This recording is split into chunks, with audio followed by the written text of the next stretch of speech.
guess this will be the end of your journey that your sister mentioned. What is she expecting you to find there? Snezhnaya still feels like a long way away. Hopefully, there'll be plenty of time to relax, eat some good food, and have fun before we arrive. But whenever Paimon gets thinking about how our destination is right around the corner, all these questions come flooding into Paimon's head. It makes her so nervous. Yeah. Anyway, enough about all that. We can't start the final leg of our journey with that kind of mindset. Just think. We've fought dragons and sea monsters, defeated creations of the gods, faced prophecies of doom and the threat of the abyss. Heck, we've even been to the moon! With all that experience under our belts, how could we be any more prepared? Sure thing! Now, stick close to Paimon, the best guide you could ever ask for, and let's charge straight for the finish line! Off we go! What about me? Do I get a call out? Whoa! Columbina? You kinda snuck up on us there.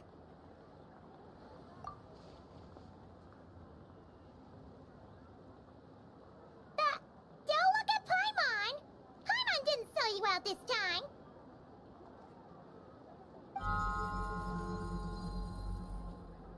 Oh, so it was you! Alright, guess there's no hiding it now. All your friends have gathered at the flagship to see you off. I invited Sandrone too, but she said she had to go back to Snezhnaya. She must be busy. She had some nasty things to say about you before leaving. Would you like to hear them? She hasn't changed a bit. Alright, let's hear it. If they're heading to Snezhnaya, I'll bet it's to cause trouble for Her Majesty the Tsaritsa. Attending a farewell party for people like that would not be a good look for me right now. Also, please tell them not to count on getting help from a Fatui Harbinger in Snezhnaya. Our time working together was not terrible, precisely, but we're on different sides. So when you get there, don't do anything to make life difficult for both of us. Well, that definitely sounds on brand for her. The attitude, the reasoning. Alright, we'll do our best to keep our distance then. No, you've misunderstood. I think she means that she'd like you to go see her. As long as you don't make things difficult for both of you, you'll be fine. You really have to read between the lines with Sandrone. Go on, get to the flagship. Everyone should be there by now. I told Lauma that you once treated me to a truly unforgettable meal. Today, I want to return the favor. It's my gift to you. It's definitely nice to be treated, but hopefully by this point, you know that you don't owe us any favors. The moon of Nodcry will always give you a warm welcome.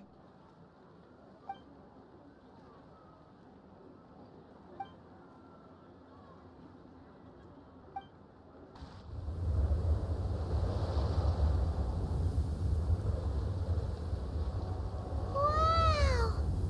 Pure white as far as the eye can see!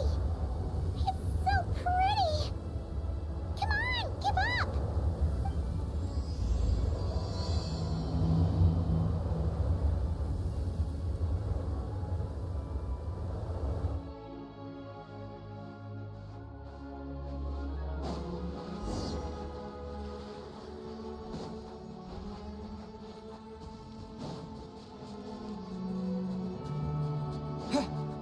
Look! They look similar to the ones in Nodcry! You know, just minus the effects of Kulaki. That's a sure sign that we're officially in Snezhnaya now.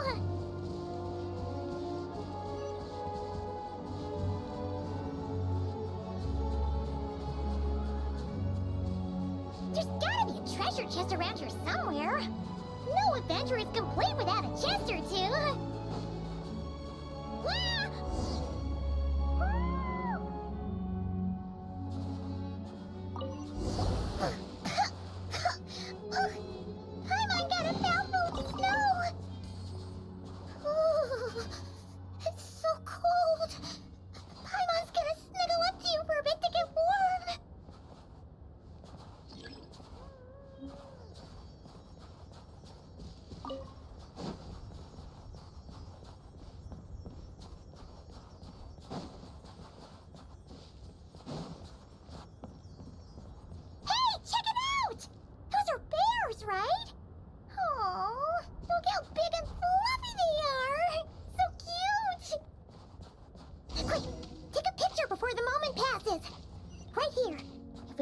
closer, we might scare them away.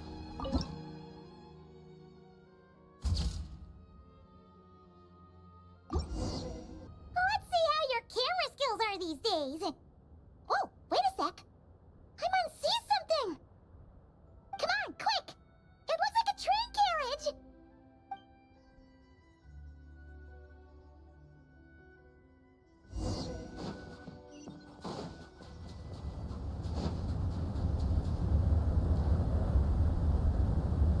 Paimon's heard that Snezhnaya has loads of railways and trains! This must be one of them! But why is it abandoned? Ooh, it's still so cold. Oh, I don't know. Maybe. Oh. Also, is it just Paimon or is the snow getting heavier?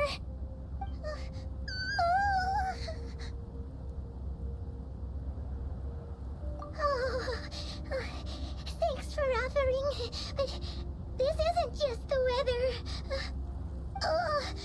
It's hard to describe, but Paimon feels so weird. She's never felt like this before. Everything feels heavy. Getting kinda dizzy, too. Oh, no need. Paimon's just feeling a little low on energy. That's all. It's nothing serious. Not worth ruining our travel plans over. Yep, sure thing. Snezhnaya, here we come!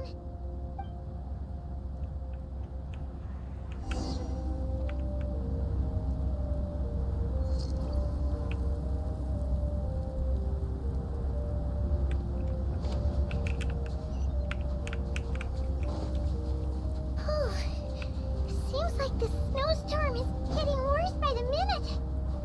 Paimon can barely fly.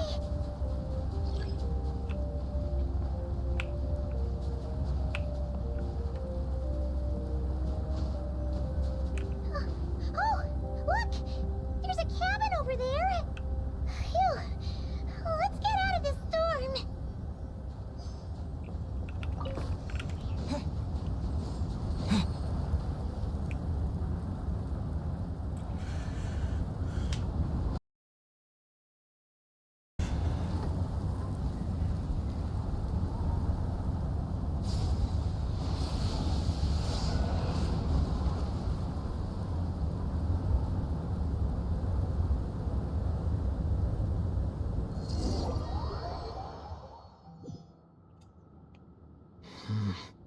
What is this place?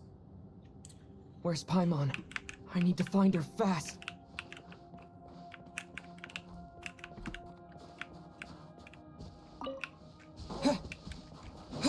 Paimon! Paimon!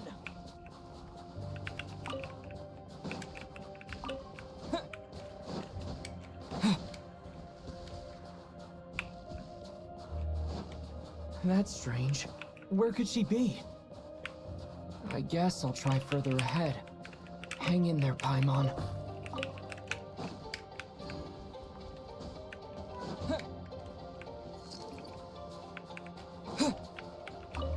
Is that a train carriage? Maybe I can get up from the inside.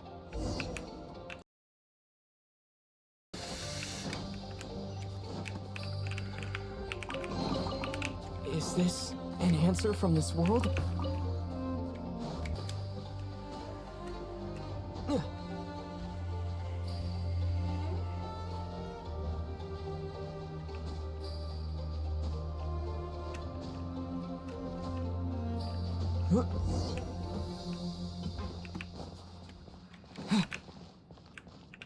It says here, Kresnik's torch, civilian model. It's definitely getting a little warmer now it's turned on. I really hope Paimon's okay.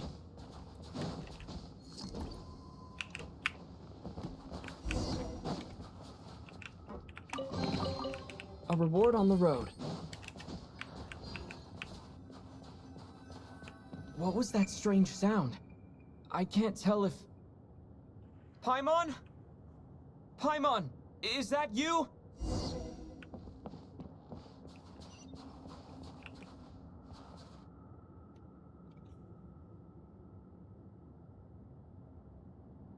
Incoming entity detected. Authorization granted. Initiating original. Hello, Descender, who's reached the eve of tomorrow. Eye of Grey at your service. Time since last activation. Time measurement unavailable due to the influence of... Anyway, it must have been a very long time. I was born to fulfill a mission. To reach tomorrow. To this end, I must... Strange. What was it? Wait, my body? Huh? Why is my body like this? I have been like this since I was created. And yet, I also have memories and an awareness of a physical form that I once had. But this contradicts my current status. Anyway, I was created so that humanity could reach tomorrow. But I am unable to load further details at this moment. Nevertheless, serving humanity remains my primary objective. I have detected a drop in your surface body temperature. You cannot remain active in this state for much longer. In accordance with my preset programming, upon reactivation, I must ask the one who awakened me the following question. Will you accept me, Transcender? I will assist you, protect you, and fulfill my mission until we reach tomorrow.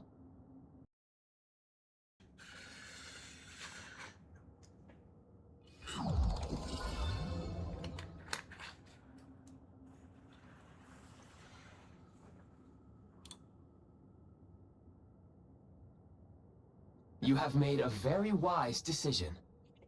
Now, I detected that you called out a name earlier. Presumably that of your missing companion? The name was Paimon. After helping you get out of here, I will search for a match in the nearby area and pinpoint their location. Merely the tip of the iceberg. Now that we have reached an accord, you will be my new user. May I ask your name? Very well. I will remember this name until the mission is complete. I need to recover my body, retrieve the power to unlock tomorrow, and help the suffering masses to reach the far shores where the empty Ark floats. I can sense my power scattered across this ice-covered land. I even have a vague sense of where it might be found. But right now, that is not essential. The key right now is you. You must survive and reunite with your companion.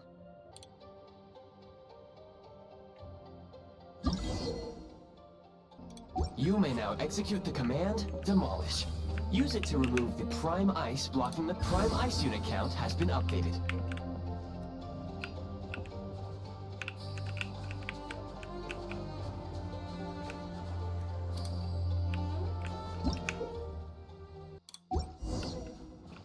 You may now execute the command, Build. Use it to create a Prime Ice construct to prop up the door.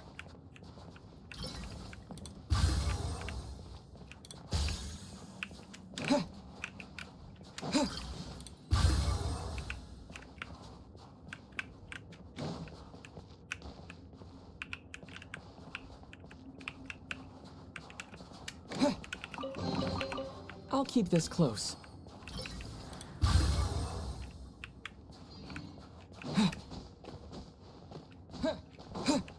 Scanning local environment. Exit has been sealed off with ice. That would not be an efficient approach. One moment. Usable construct blueprint detected nearby. You can use this to clear the solid ice ahead of you more quickly.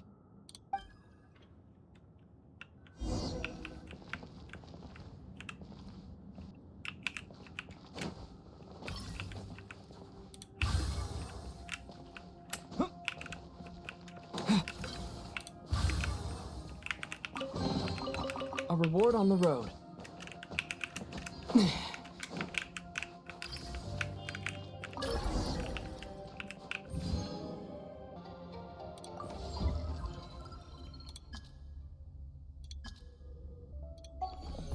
Construct blueprint added to records. You may now execute the command, Build heat source. Generate a temporary heat source to rapidly melt the solid ice.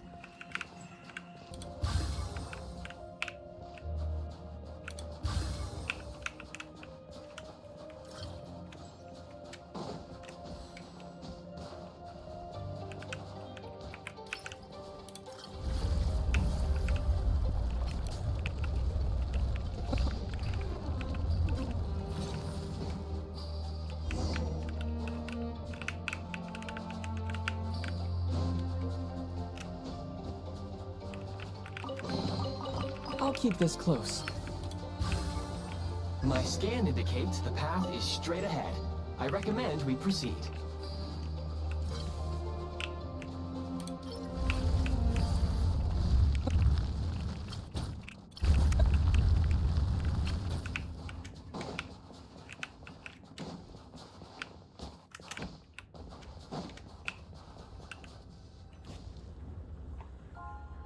Kresnik Crystal located.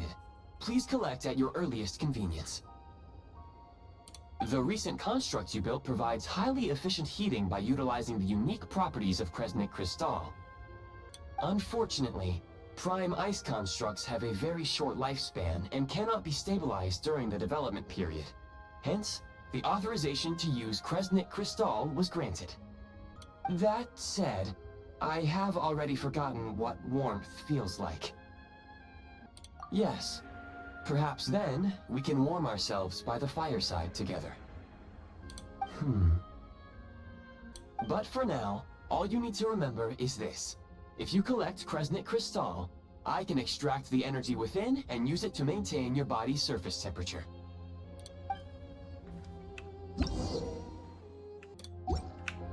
Low power. Please use Kresnik Crystal to replenish energy reserves. Signs of physiological activity detected in the distance. It is highly likely to be your travel companion, Paimon. Go. Go now. Be reunited and sing together. May all the people be united as one. May all of life rejoice in unison.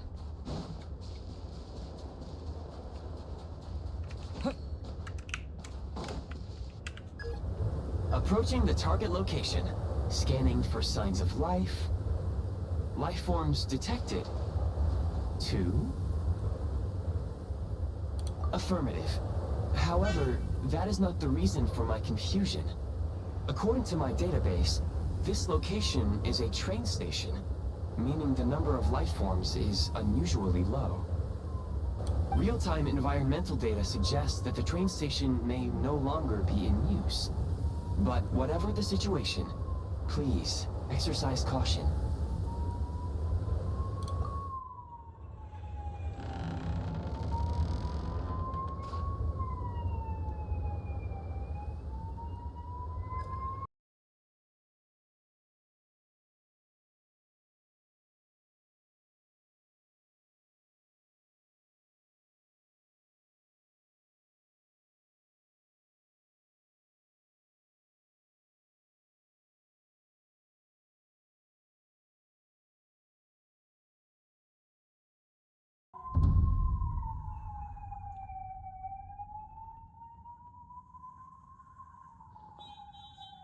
Who are you? Don't worry. She's only sleeping. You must be the Traveler. She called your name repeatedly while attempting to battle her way through the blizzard. Newcomers to Snezhnaya struggle to adapt to the sheer cold at the best of times. Lately, even the locals are suffering, with a powerful monster having summoned a bitter snowstorm. You two must be very important to one another. You should take more care not to get separated. Your eyes. Are you Conrian? There are indeed some Conrians left in this world who survived the cataclysm. But I doubt that is news to you. It would be unwise to interrogate my identity here. Focus your attention on your travel companion instead. We will meet again very soon.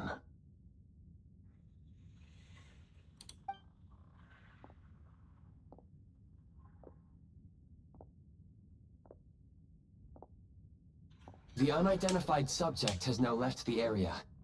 He appears to be an individual of great significance, but my search has yielded no relevant data.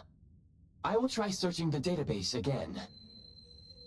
Against the odds, your companion is safe and sound. The other person even left a blanket for her.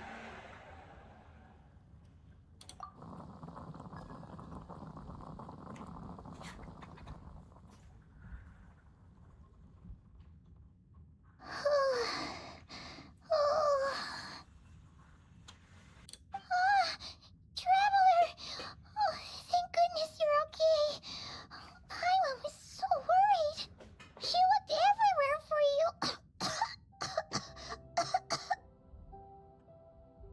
It's okay. Take it easy. Are you feeling alright? Pretty much the same as when we first got to Snezhnaya. Paimon must have got a cold. She was feeling so faint. She just couldn't keep going any longer. So she had to lie down and sleep it off. Wait, where did the jester go? Yep, the director of the Fatui. The Jester Piero. So, you met him? The Jester must know everything about the Tsaritsa's plans. But there's no way he'd tell me just like that. We might well have ended up clashing. Well, he was right about one thing. Right now, the most important thing for me is to take care of Paimon while she's unwell. He had no intention of explaining his motives, and he left in something of a hurry. Hey! What the... Who is that? It looks like... half a pair of goggles. How amazing! A self-aware, talking pair of goggles. Snezhnaya was once the land of the Fae.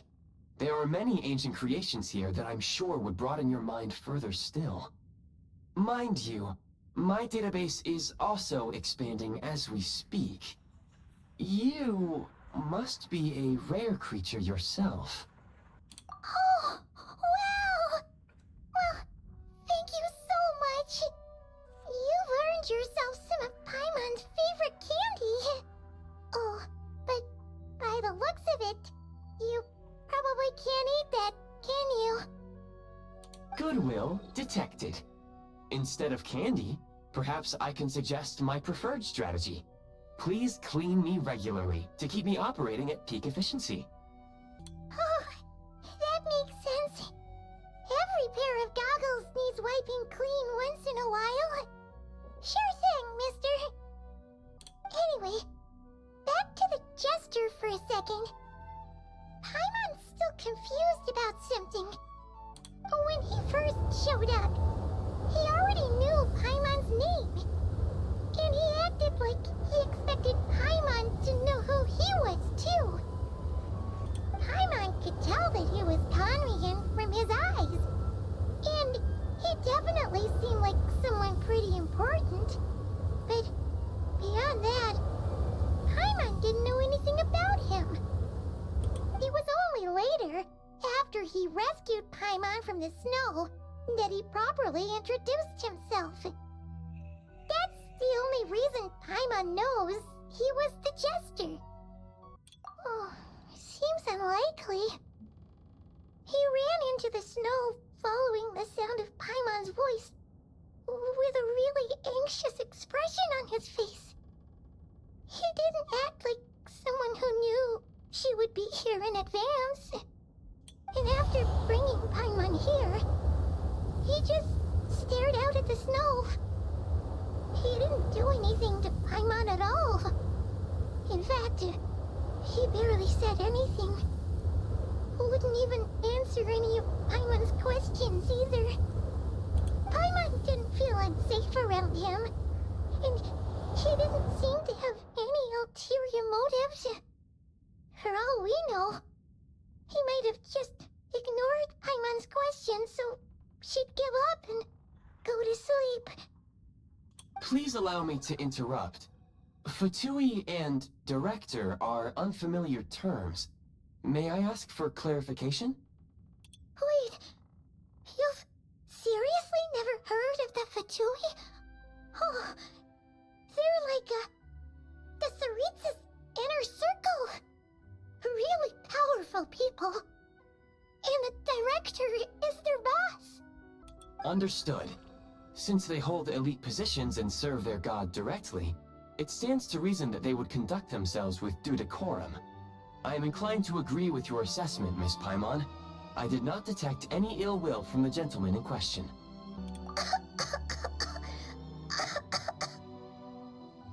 Sorry, I shouldn't have encouraged you to talk so much. Paimon, new plan. Let's get out of Snezhnaya for now. We can come back after the weather clears up and you're all better. The jester mentioned that the snowstorm, being the work of a monster, is worse than most. Even if we made it to Snezhnagrad, we'd still have to wait out the storm before we could do any exploring. Oh, well, it's really nice of you to look out for Paimon, but she doesn't want to hold you back. We were really psyched up for this journey when we first set off. Just think of all the burning questions we have. If we turn back now, who knows how long it'll take before we finally get answers. Further information is required regarding the monster situation. But objectively speaking, there is another, more pressing issue at hand. At this point, we have traveled a significant distance into the blizzard. Were we to turn back now, the road would be extremely treacherous, especially since we would need to travel on foot. If, however, we continue onward, there may be a better solution. Do you remember what I said as we neared this location? I told you that this is a train station. While it has evidently fallen into disuse for unknown reasons, the tracks remain intact. We can break through the blizzard and forge ahead by driving a train. That is the Snezhnayan way. There is a small town up ahead, which would be the perfect place for Miss Paimon to rest and recover. Paimon thinks Goggles here makes a great point. Let's do that! Oh, come on! Don't worry! Think of all the traveling we've done so far. When has Paimon ever gotten sick before? Practically never. 'Cause she's in great shape. Sure, she's a little tired right now, but it's sure to clear up on its own. Affirmative. Should you ever need my assistance during your future adventures, please call for the Eye of Grey whenever you wish. Otherwise, I will remain silent to avoid causing any unnecessary distraction. Now, please follow me to the train tracks.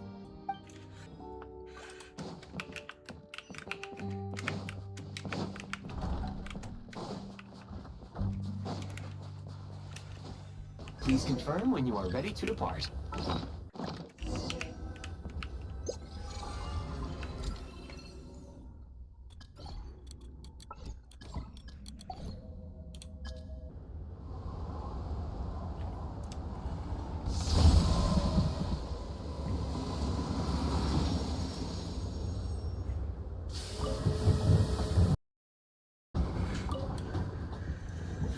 Heading north from here, we will soon arrive at...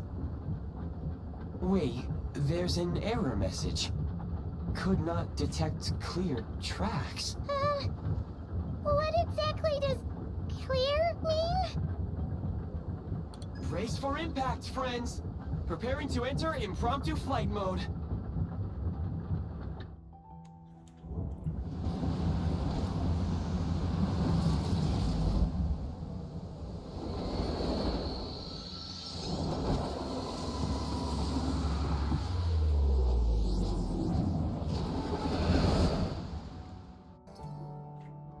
How strange.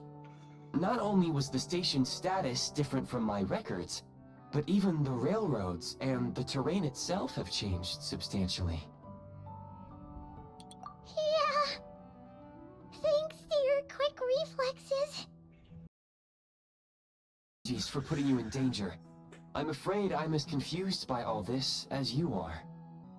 Agreed. This is likely a consequence of outdated railroad data. The discrepancies between the old data and present reality are far greater than I anticipated. Fortunately, our crash landing has at least brought us much closer to the town. According to the data, anyway. Your data had better be right this time.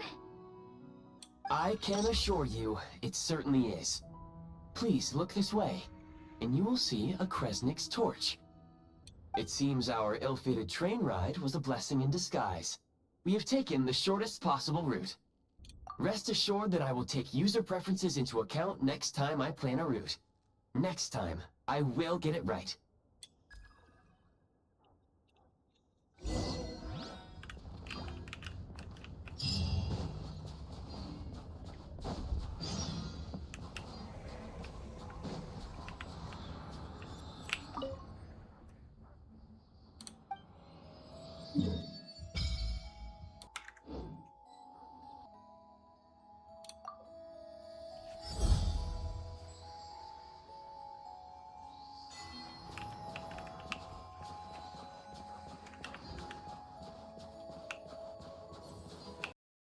Excuse me, is there an inn nearby? I'm sorry, but they've all closed.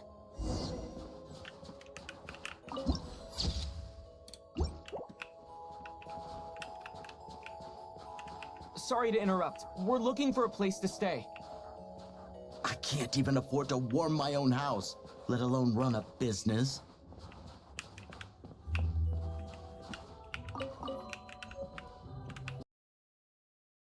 Excuse us. Is there anywhere we can stay around these parts?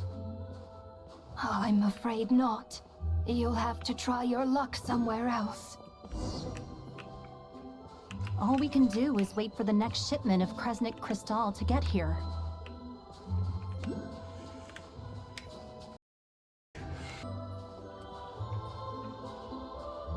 Hi there. Do you know if there are any inns still taking guests in this town? Doubt it. They're probably all closed. No one has enough Kresnik Crystal to heat their own homes, let alone a business. Oh, what a bummer. I clocked you a while back. You adventurers or something? We don't get many tourists in inland Snezhnaya these days. Why is that? Because of the snowstorm? In part. But the bigger reason's Project Stuzha. Since it's Her Majesty's will, we have to put up with it whether we like it or not. Oh, sorry. I assumed it was common knowledge by now. Basically, the Tsaritsa is planning something big. Something that requires an enormous amount of energy. Even if they used all the surplus Kresnik Crystal in Snezhnaya, it still wouldn't be enough to meet demand. So, the Vecha passed a resolution requiring all factories and households to reduce their energy consumption. The policy has thus been charmingly named Project Stuzha, meaning bitter cold. Bitter cold? So, like, it's gonna be a cold winter, folks? You're all gonna have to find a way to get through it? That kind of idea? Pretty much. When you're broke, you scrimp and save. When it's cold, you huddle together for warmth. There's always a way to stretch things out to make ends meet. Trouble is, if you stretch someone out like an elastic band for too long, who knows if they can ever bounce back. You know what? Come with me and see for yourself.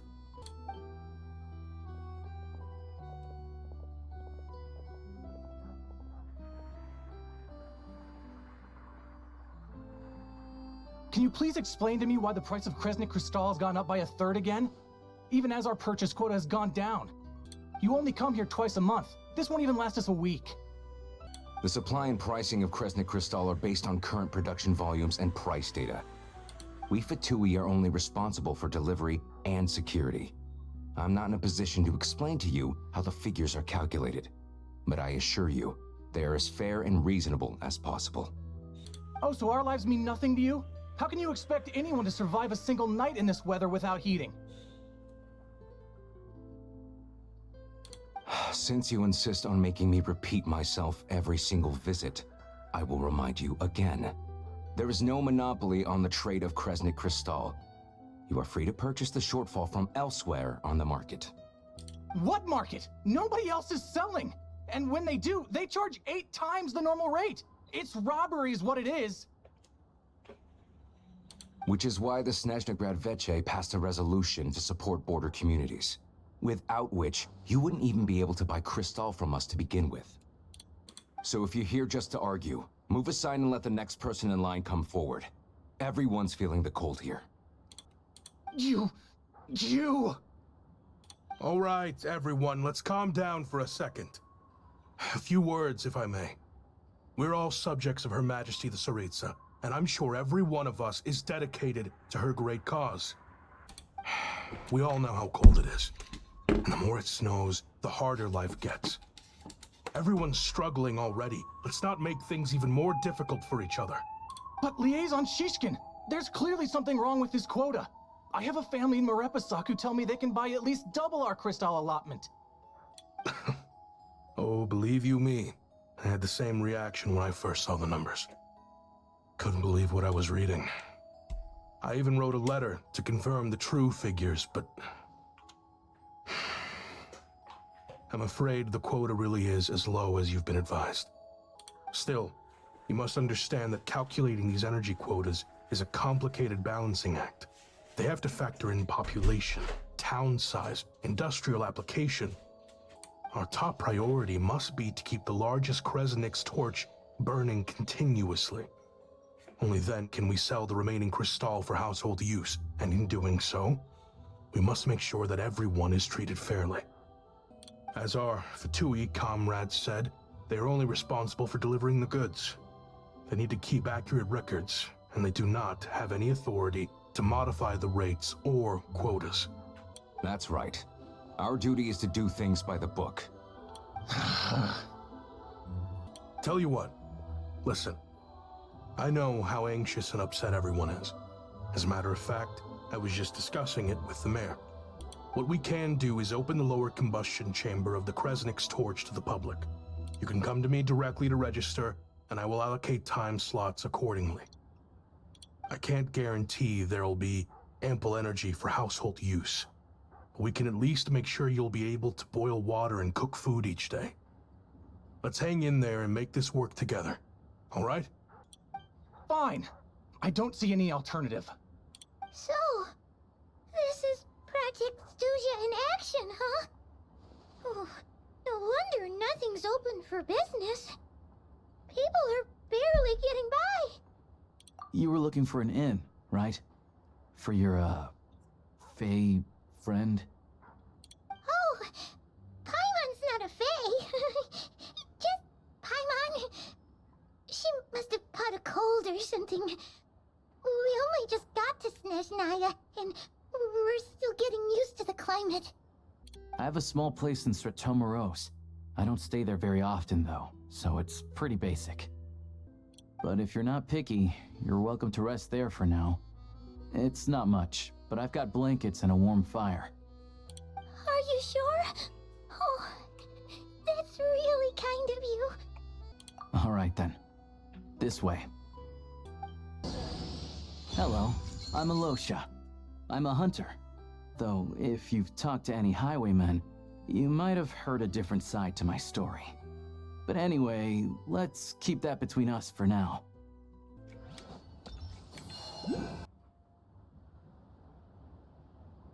Oh, so cozy and warm. Paimon's getting nice and toasty. Oh, wait. Paimon only introduced herself so far, didn't she? This is Paimon's best friend, the Traveler. Good to meet you. I'm Alosha. Most travelers find the Snezhnayan climate to be a shock to the system at first. But as long as you keep yourself warm, you should be fine. Still, you should keep an eye on your condition. When people are too quick to dismiss a cold, it can easily end up turning into something more serious. Don't say that! Paimon's too young for chronic health issues. They aren't in town right now, and they won't be back anytime soon. The train station has been closed ever since these power shortages began. I do a lot of hunting, so I spend most of my time exposed to the elements. But even the animals wouldn't survive long in a storm like this, let alone a hunter. Nothing to do but sit tight in town until the weather improves. I get that you're in a hurry, but even if the station were open, that doesn't mean there'd be any trains. We could end up stuck here for a long time, I'm afraid. What? Your own train? Wait, hold on. That train? The one that suddenly fell out of the sky and crash-landed on the ice? Oh, we got lucky and found it in a cave. Oh, then our luck ran out and we had a little accident. Pretty crazy for a random find in the mountains. Well, as long as your train's good to roll, you might get to Snezhnaya after all. I've been doing some digging recently. Turns out, the real reason for the current energy crisis in Stratomeros is that some of the supply is being seized for a private stockpile. But to expose what's going on, I need to catch them in the act. So, I'm heading off to catch a rabbit. Huh? Wait, a rabbit stole the crystal? It's a figure of speech. Real rabbits couldn't pull this off. They'd prefer carrots to Kresnik Crystal anyway.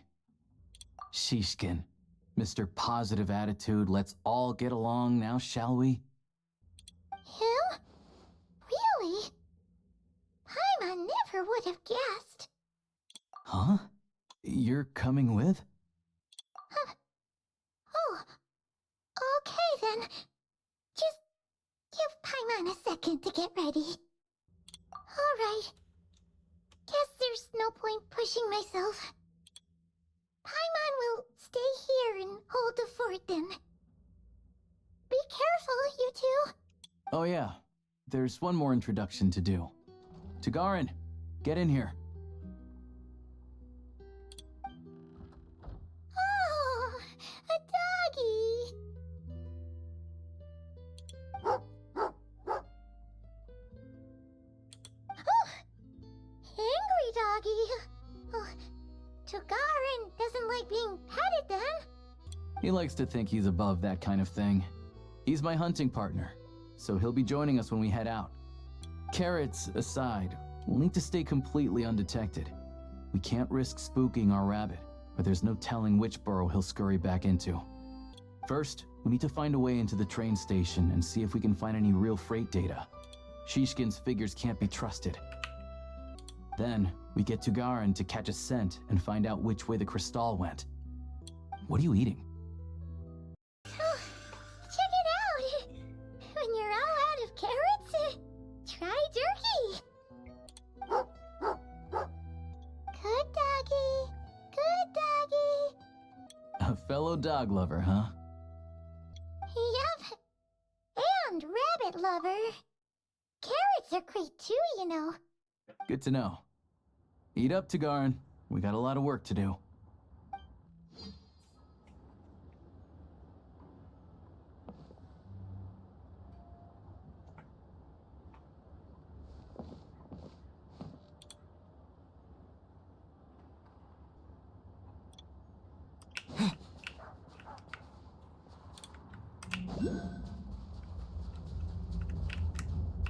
Wait.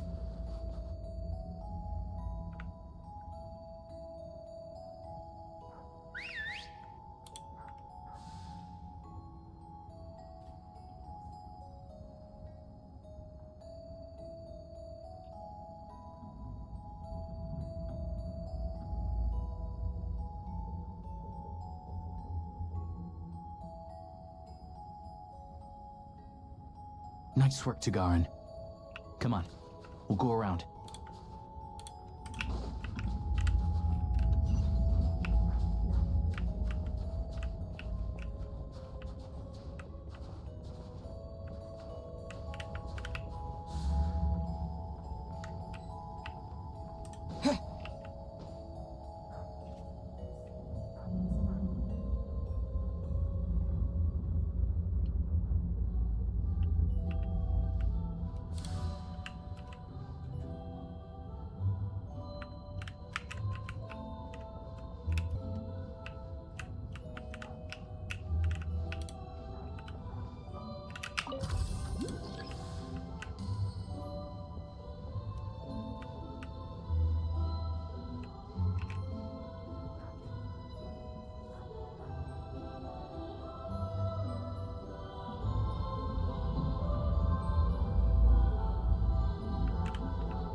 This way. We'll enter from the upper floor.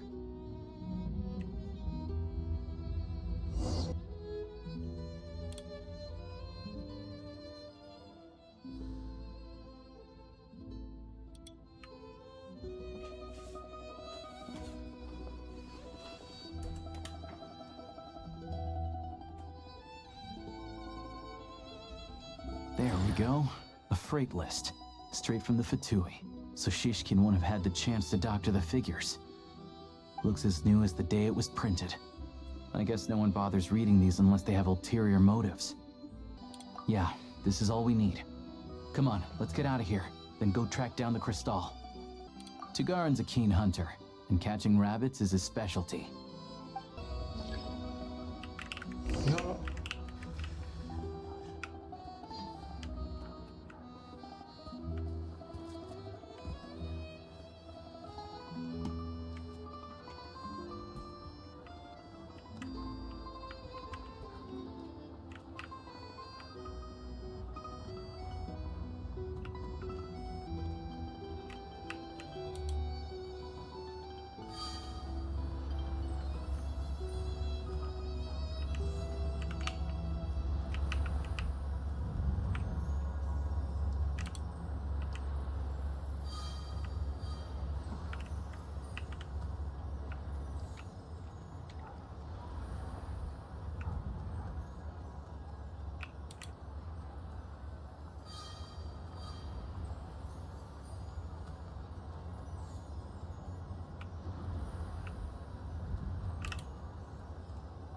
But if he picks up the scent of crystal somewhere and there's no stove around, that's how we know something's up.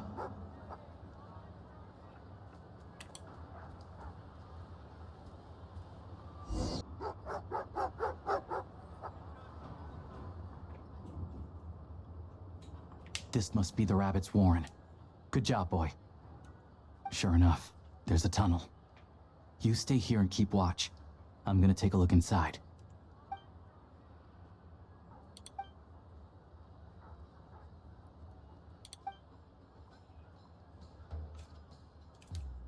Thanks for looking out for us.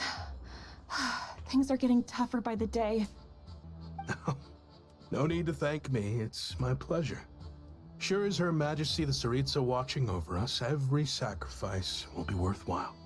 Let's grit our teeth until the blizzard passes. These days of hardship will be over soon. Maybe for everyone else, Liaison Shishkin, but for you, the hard times have only just begun.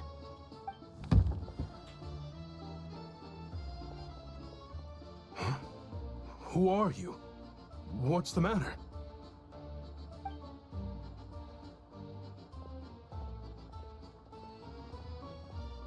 I just had a question for you. Why, when times are as tough as this, would someone hoard more Kresnik crystal than they could ever use? All the crates here are from the most recent shipment, but they weren't brought here for sale. Instead, they were secretly stashed away.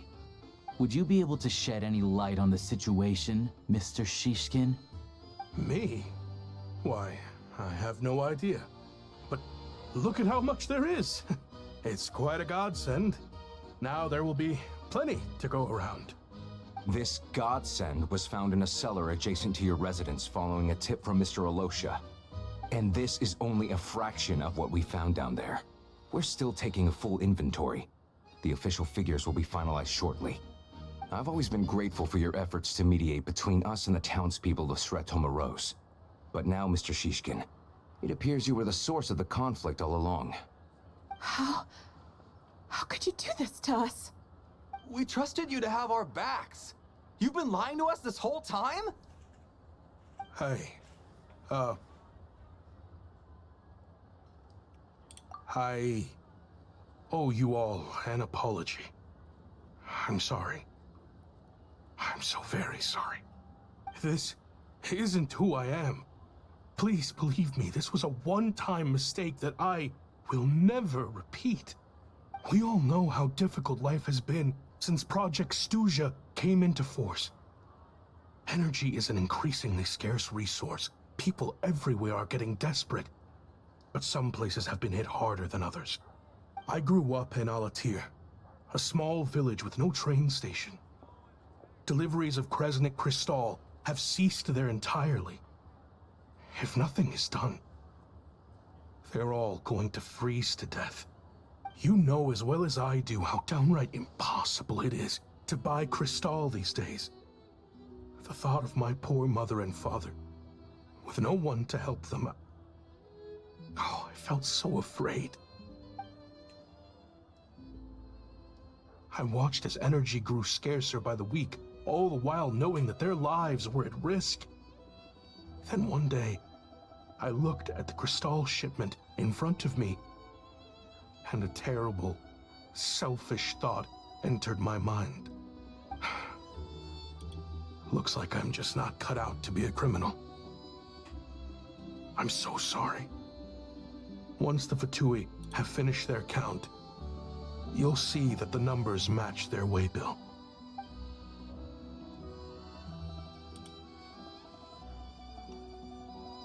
I have the official Snezhnayan quotas here. Anyone who has already purchased energy, please make your way over here to correct your transactions. I'll make a batch purchase of Crystal worth 3 months' salary for you all to use free of charge. As for Alatir, I'll think of something else. You don't have to go that far. Yeah, owning up to your mistake is enough for me. You've done plenty of good for the community in the past. I'm not looking for a handout. Drop the act. You claim this was a one-time mistake, but the real reason there's only one shipment's worth of stolen Crystal in your basement is that you have an accomplice. Reporting in, sir. We've conducted a full search of the mayor's house. As expected, we found many crates full of Crystal, half of which were still in their original shipping containers. This wasn't your first time at all. You've been colluding with the mayor of Stratomeros for a long time now. The train station's currently out of service, but it does open for a short window every time there's an energy delivery. And every time a train pulls in, you're there on site to take inventory and oversee the workers unloading the cargo. The mayor handpicks said workers. Per his instructions, they transport the Crystal by tunnel at night to the mayor's house, and he sells it out of town. But since he can't get the goods out of town by train, he had to arrange an alternative method of transportation. This meant slower sales, which gave me plenty of opportunity to catch him in the act. Wait, the mayor's involved in this too? Preposterous. What proof do you have of any of this? Basic math. I've spent a lot of time lately counting carriages as the snowstorm rages. Counting carriages? What? The energy consumed by a train depends on its total weight. And since energy is a limited resource right now, it's fair to assume that every carriage is packed full. So, if we take the energy required for the Kresnik's torch, add the sales figures you provided, then compare that figure to the train's theoretical cargo capacity, guess what? The numbers never match. It's always off by 1 or 2 carriages worth. This time, you set a new record. 3 carriages missing. You mean to tell me that you sat around outside, counting carriages, in this weather? I'm a hunter. I have 2 options. Hunt or starve. Well, I've heard enough. The evidence speaks for itself. Take Shishkin and the mayor into custody and escort them back to Snezhnaya.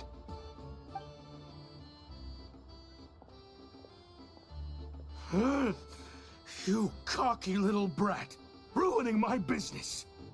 Just you wait.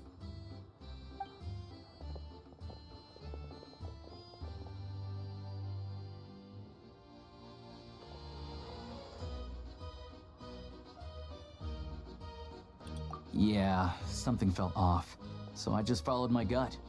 Math isn't my strong suit, though. I'm lucky my dad made me learn enough to get by, but all this number crunching was a million times harder than the aim and fire work I'm used to. Thank you for your assistance. You're a brave lad. Shishkin was quite the cunning criminal, as I'm sure you can tell. He did all of this right under our noses, and we never suspected a thing. A wolf in sheep's clothing. He had everyone fooled.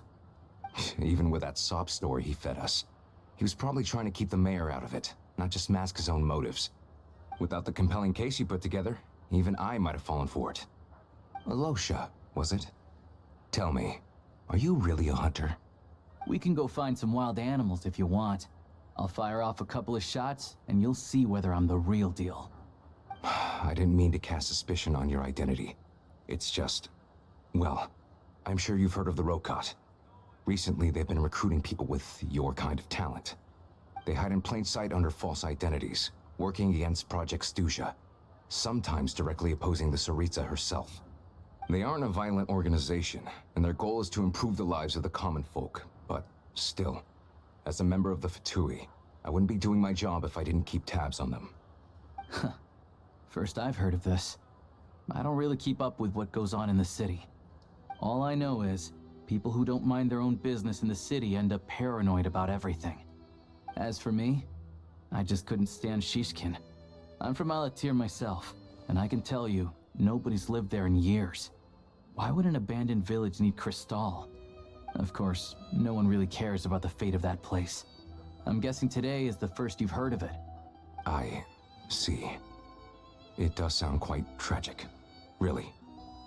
Well, thanks again for your assistance, and your friend here too. I will report this incident to Snezhnaya. The Fatui will take over energy distribution until new officials are appointed. We'll also ensure that the train station resumes normal service as soon as possible. Looks like it's my turn to brush up on math now. I never liked it as a kid either.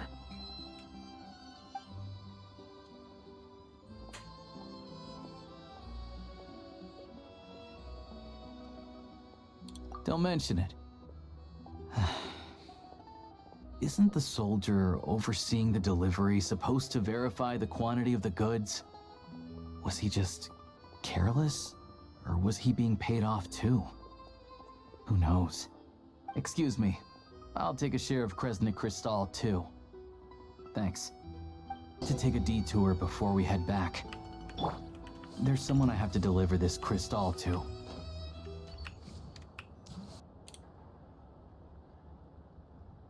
Hang tight for a moment. This old lady, she doesn't really know who's who anymore.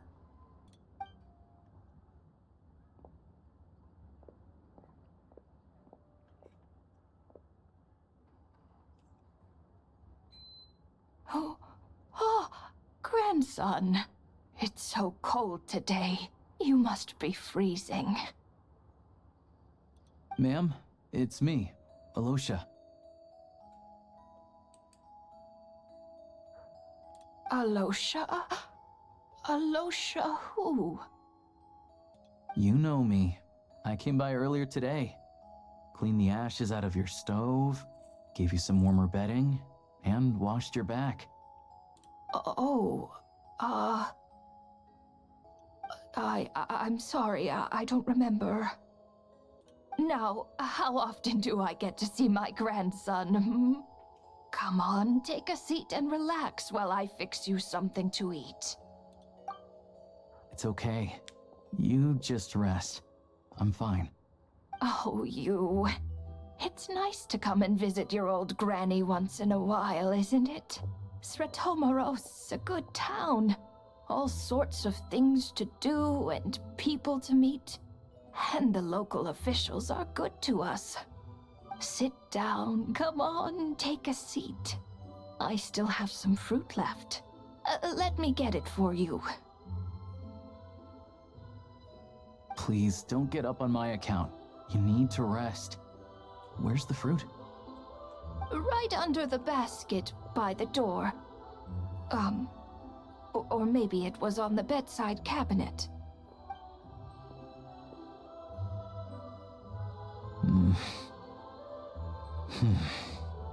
Well, grandson dear, do you like it?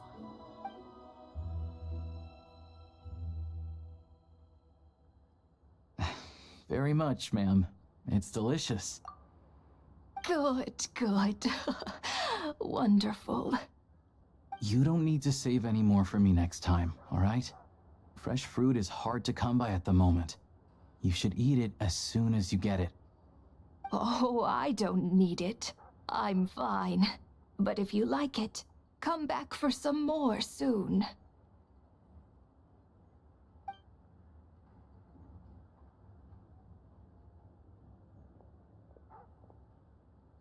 Some kind soul must have given these to her. But she always saves the nicer things for special occasions. I met her at the market back before her health began declining. She was a lovely old lady. We're from the same hometown. Not many people have heard of Alatir. And if they have, it's usually for all the wrong reasons. There's a gang of highwaymen that came from there. Now that it's an abandoned village, it's rare to find anyone who shares fond memories of our hometown. So after we got talking and realized we were from the same place, we decided to keep in touch by letter. I first learned of Stratomoros's energy supply problems from a passing comment in one of her letters. Then, after her health went downhill, I started visiting more often to check in on her. The town's been in decline for a while now, but because of her memory problems, she thinks of it as the bustling, prosperous Stratomoros still in its heyday. That said, I kinda appreciate her optimism.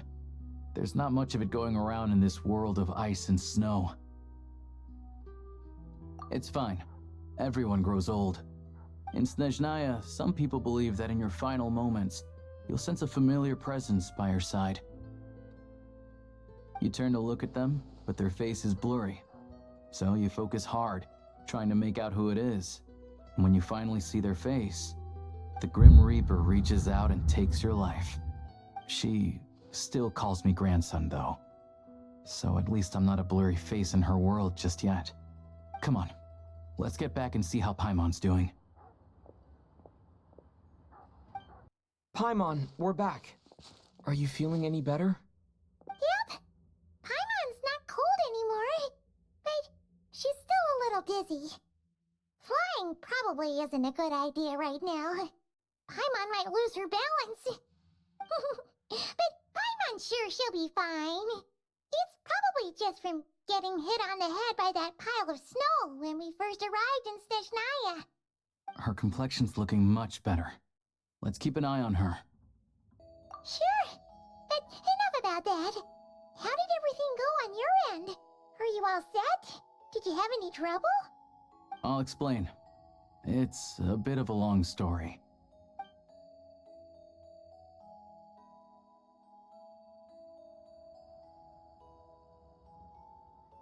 Jeez. You guys got pretty busy. Sounds like the liaison officer and the mayor were running quite an operation. Good riddance to both of them. It's a good thing you managed to catch them. So, you said the train station will open again soon, right? And everyone has enough crystal now? Yeah. Well, enough to survive at least. Project Stuzha isn't going away anytime soon. People will still have to scrimp and save to make ends meet. Don't know. The goal of Project Stuzha is to gather energy for the Tsaritsa, but no one knows where that energy's going. It's never been made public. The thing is, we were told that the project would only last for 6 months, but time and time again, they keep extending it. Extending it? Does that mean the Tsaritsa's plan isn't going very smoothly? That's what everyone suspects. In principle, any proposed extension needs to pass by majority vote in the Snezhnaya Act. But even though opposition has been growing, any detractors end up caving into political pressure from the rooster, Pulcinella. He's the chair of the Snezhnaya Act and a key figure in the voting process. He has the backing of many powerful and influential people.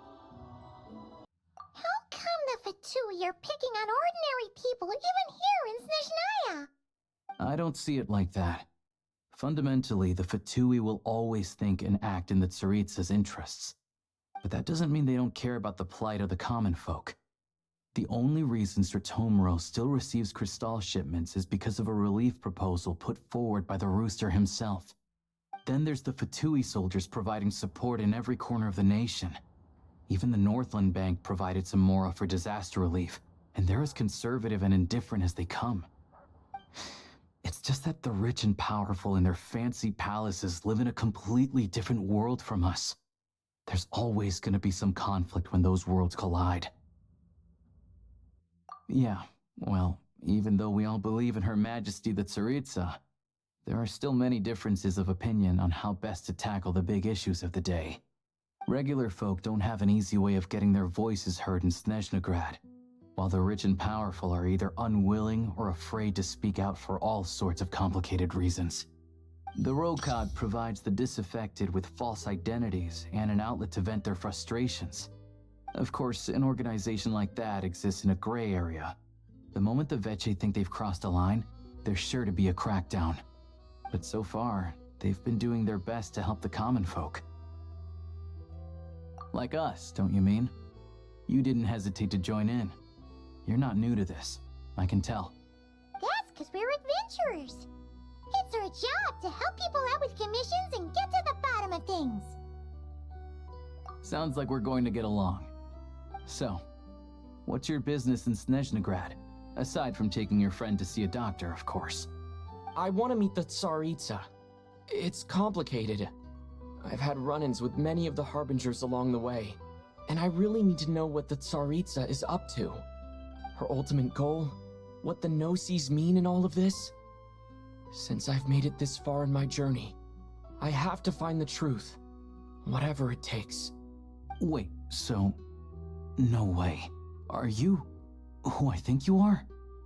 Sounds like you've heard of us then. We're getting more famous by the day. I didn't realize I was in the company of giants. Honestly, we're all as curious as you are about what the Tsaritsa's planning, and why it has to involve us freezing to death in the snow. But getting in the same room as her won't be easy. The common folk aren't permitted to meet her at the best of times, and right now, she's probably not even in Snezhnagrad.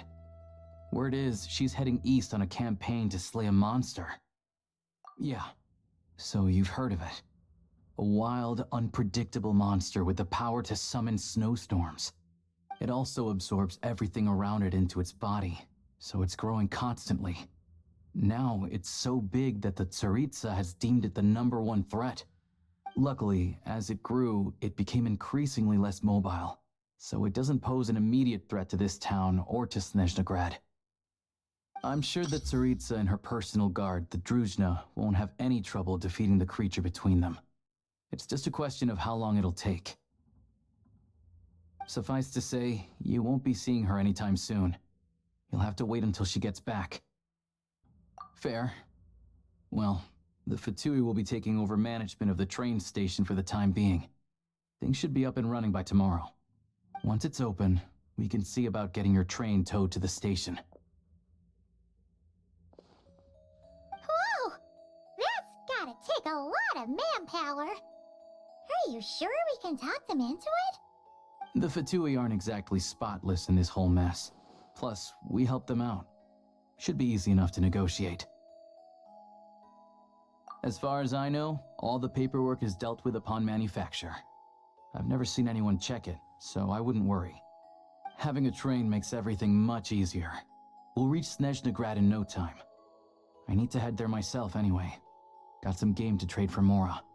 I know a good doctor in the city. I'll introduce you when we get there. Oh, thanks so much. Let's get a good night's sleep ahead of our big trip tomorrow.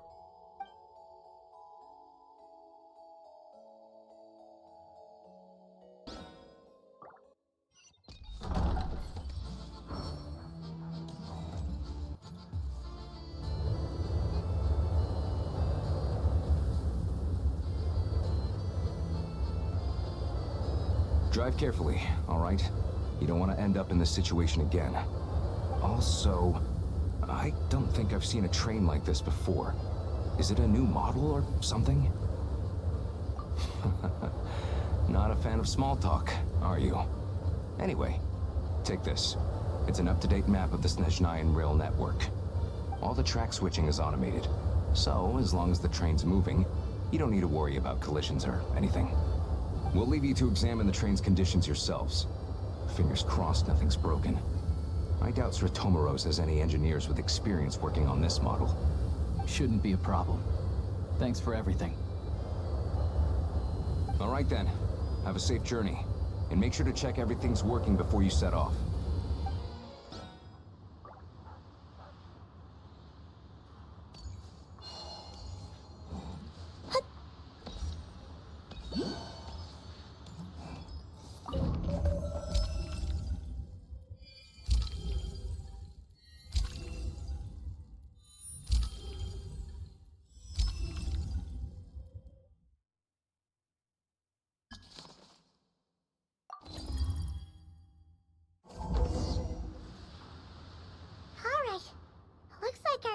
navigation settings have been applied. Let's give this thing a final once-over and then head out. Goggles, your time to shine. Affirmative. Running vehicle diagnostics. What's this? Engine, green. Wheels, green. Frame, minor damage, but no impact on function. Diagnostics complete. All systems nominal. Neat! Huh. Paimon still can't get over the fact that you just found this tech lying around in a random cave. I've lived in Snezhnaya my whole life, and I've never heard of an interactive talking train autopilot.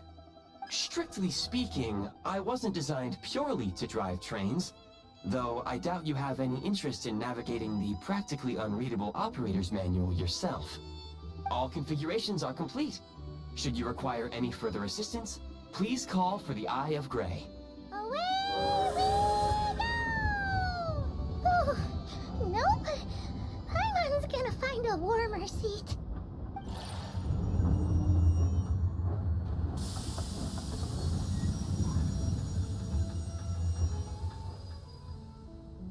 Huh? What's going on?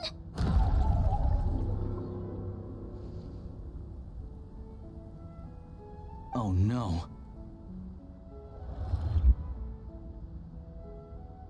Oh, what is this place? Traveler, are you okay?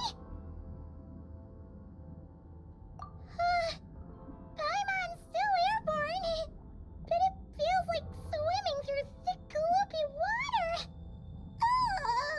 It's horrible. Just our luck. Of all the things that could have gone wrong. Halosha, you're Snezhnayan, right? Any idea what the heck this place is? It's called the Shadow Realm. A place where no wind blows, no light shines, and no elemental energy flows. Even time itself doesn't exist here. It's a world where everything seems to come to a standstill. I've only seen it a few times before, and this is my first time inside. It's a dangerous place. Most people who get sucked into the Shadow Realm are never seen again. And the few who do make it back, they're never quite the same. Huh? Then what the heck do we do now? Oh, maybe Goggles knows something. Goggles? Great! Now we're done for! Hold it together. Let's not get ahead of ourselves. I heard a story once about the world of shadows. If it's true, there's a way to escape. We just need to find the exit. Come on, let's explore.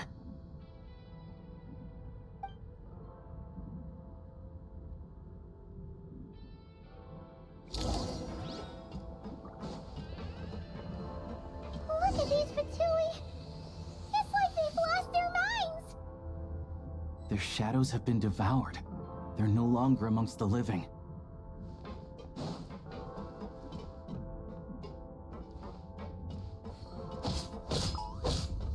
I can't channel elemental energy here, but I have a few gadgets that still work.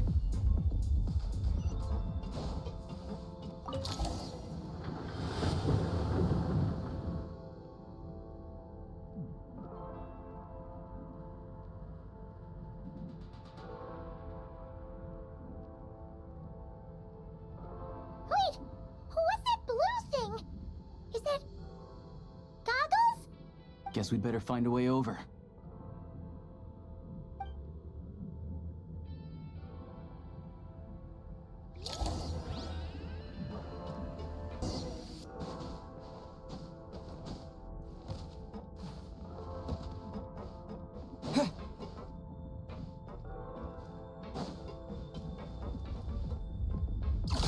This is the last one. What do we do next? Play it by ear.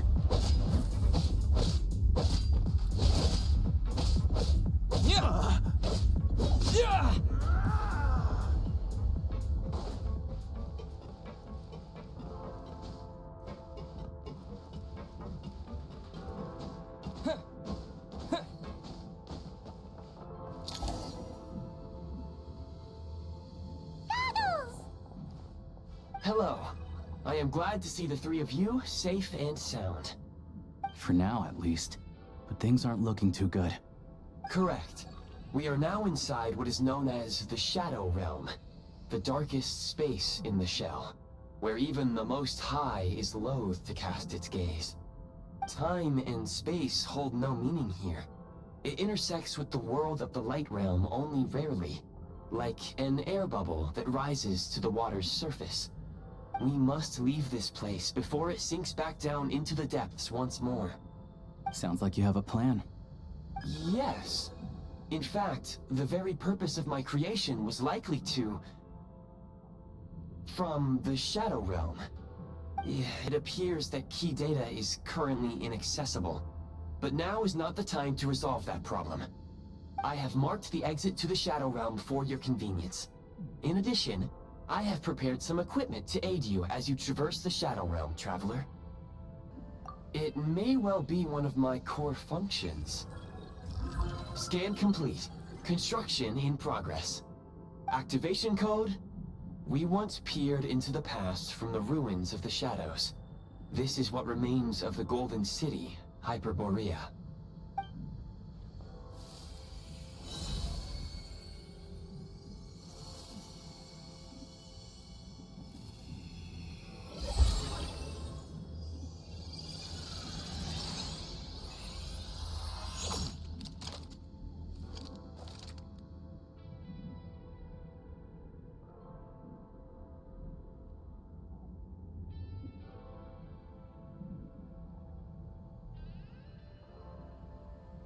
Whoa! Now go. Arm yourselves with weapons of the spirit. Bring down the walls of the stronghold, and extinguish the flaming arrows of the wicked. Is this a gun?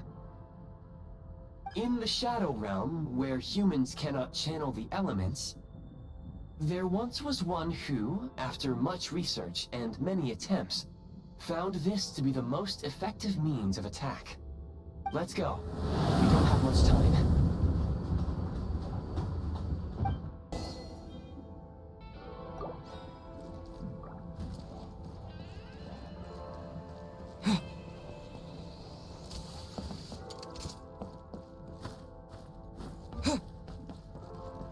When you encounter small obstacles, you can simply clamber over them.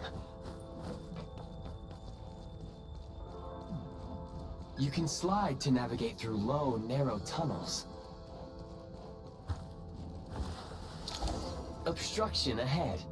You may be able to use the explosives nearby. Shoot the explosives to detonate them and clear the path. Since elemental energy is unavailable in the Shadow Realm, for long-range targets, try using the scope to line up your shot. Many hostile units approaching. I suggest a new strategy. Take cover, and pick them off one by one.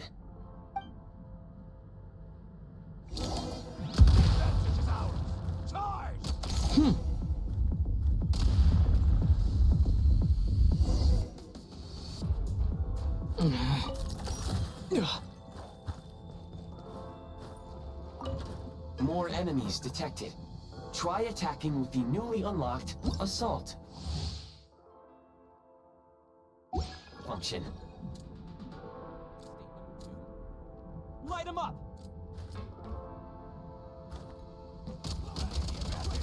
Change of tactics.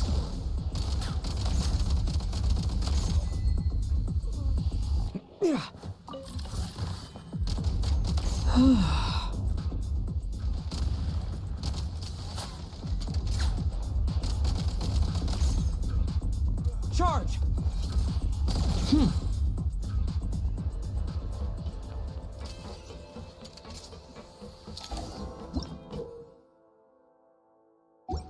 Aim at the freeze mark and pull the trigger to move using the rope.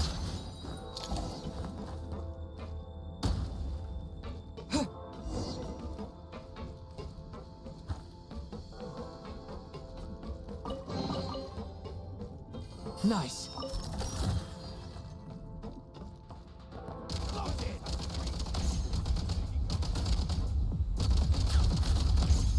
Gotta recharge! Some supply points can restore a small amount of stamina. Press on.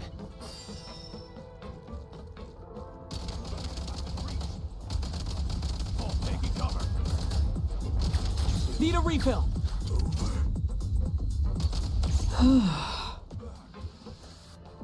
Back in business.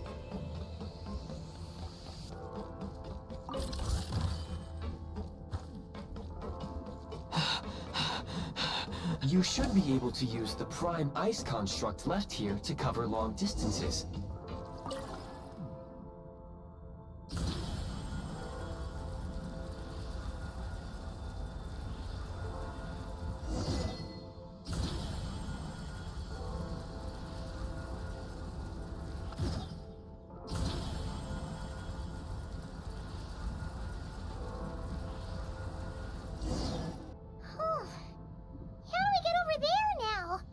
I recommend using this grappling gun.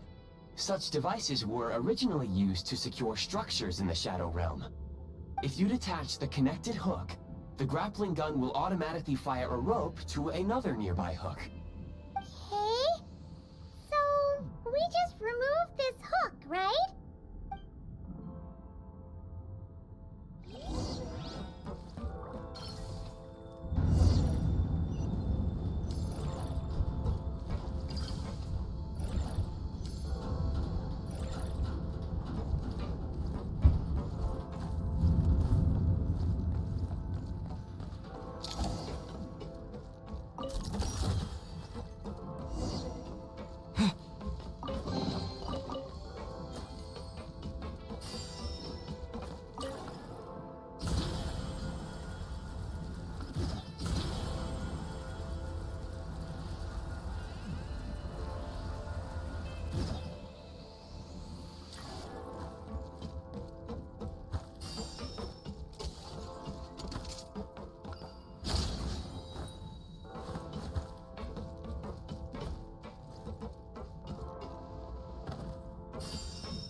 Sprint at the prime ice launcher to reach high places with ease.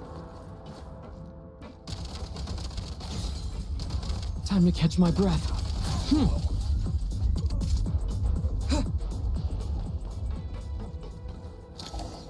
Usable munitions detected. Frag crystal.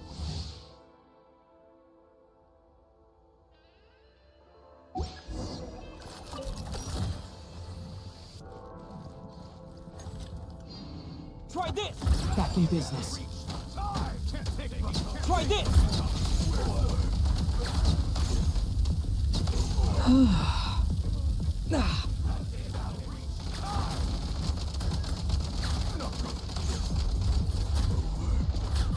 Demolition time!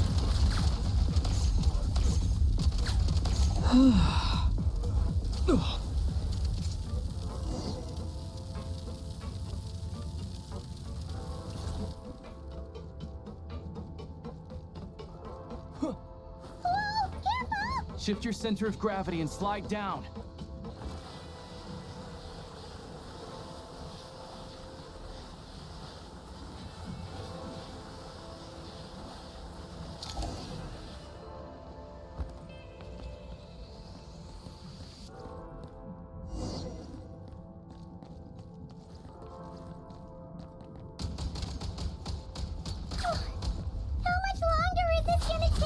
The exit is right ahead.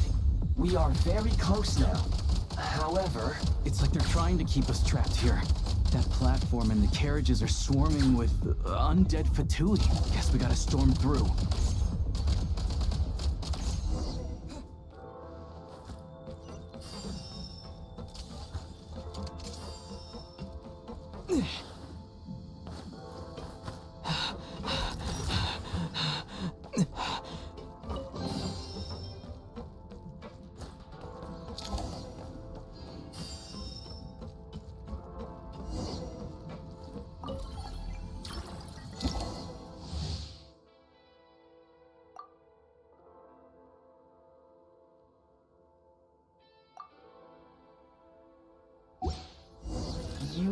find switching to assault mode makes your attacks more effective.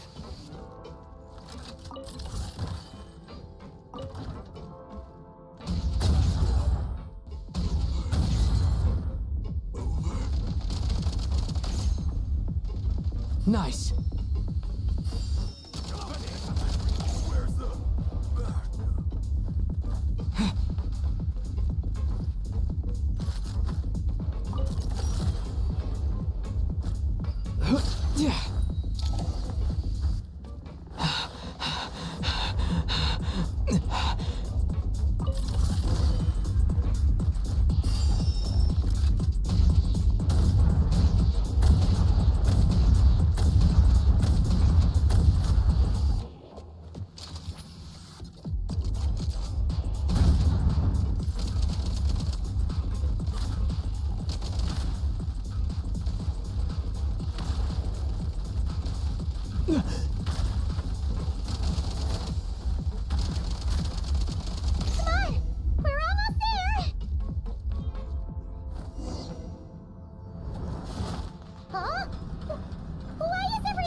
Looks like the Shadow Realm is about to sink back down into the depths.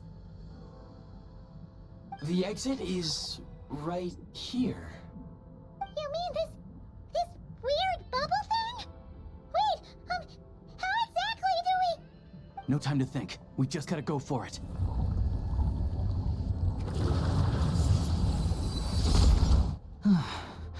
Looks like I was right.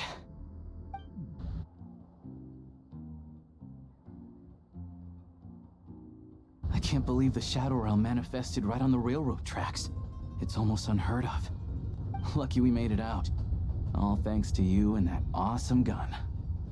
Ah, so you have heard of the Golden City before? Yeah, it came up a whole bunch in Nokrai. You're a pretty neat surprise in that sense, aren't you, Goggles? We had no idea they left cool gadgets like you behind. Make no mistake, it was a team effort. For a first-time firearm user, your performance was quite outstanding, far beyond my expectations. As Alosha said, it is highly unusual for the Shadow Realm to manifest in a place like this, but we should still watch out for similar dangers ahead. Oh, let's hope not. If anything else goes wrong with this trip, Paimon's gonna have train trauma for life. The Shadow Realm can appear anywhere, not just on the railroad. I am simply advising that we take sensible precautions.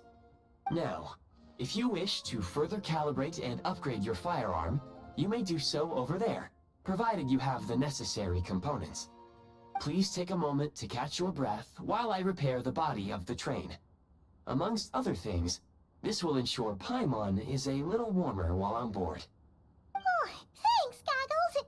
You're a trusty train conductor. Well, maybe trusty isn't quite the right word, considering. Anyway, at least you get the job done. Yes, of course. And just like the Eye of Grey, I am sure it will be a great asset to you in your future adventures. If not the trustiest, then it will at least get the job done. Let's get some fresh air while the Eye of Grey fixes the train. Yeah, sure. Paimon wants to forget all about the Shadow Realm. It was so creepy in there. Stretching our legs might help take our mind off things.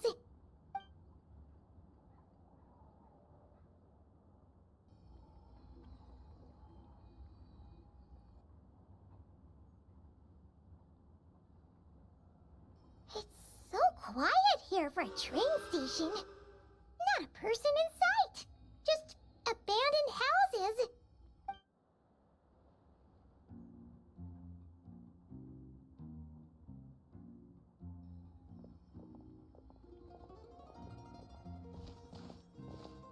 Huh? So much for repair? You've swapped our train out for a whole new model! My plan was to restore the train to its original appearance per my records as quickly as possible.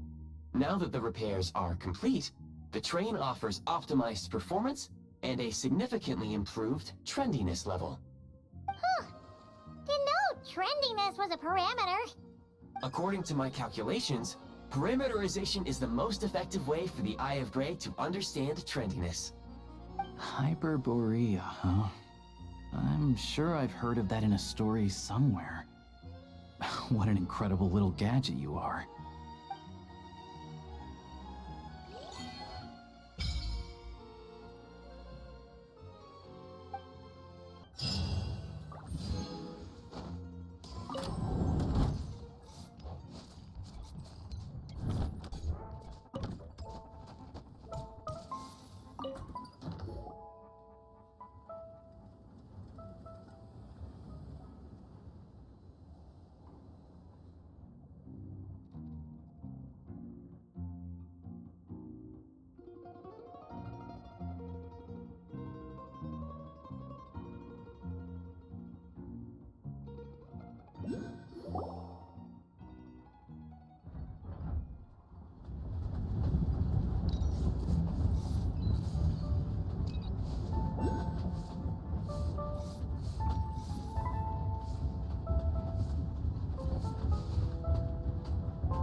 They really had to build the railroad over a canyon, huh? You might want to avoid looking down if you're afraid of heights. No, it's not that. Paimon's just praying that we don't have yet another accident.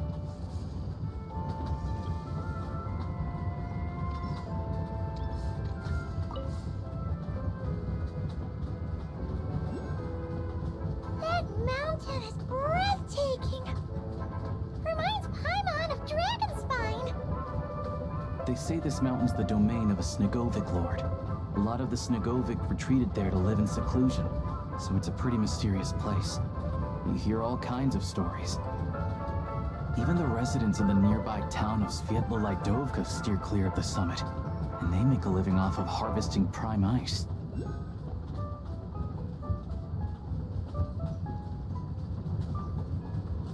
Look, Snezhnagrad's just up ahead.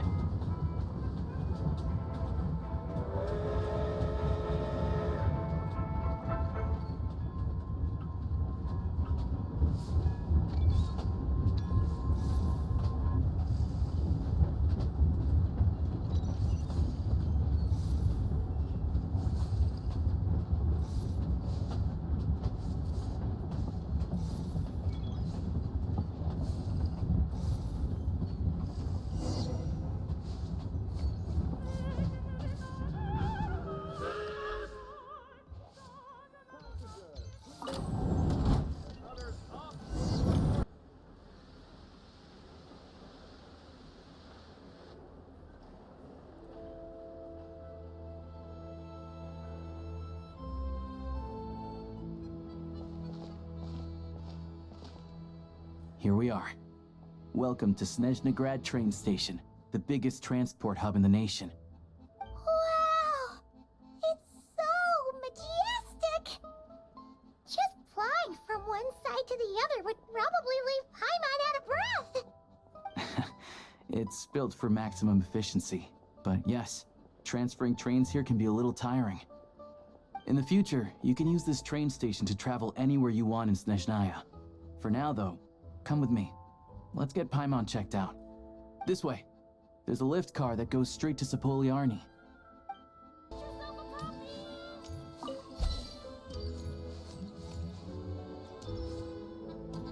Look! Look!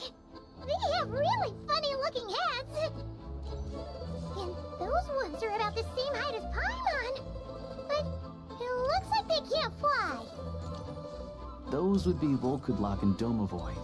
You'll also see the Winged Vila and the Snowborn Snegovic amongst others. No wonder! We'd heard that Snezhnaya used to be the realm of the Fae.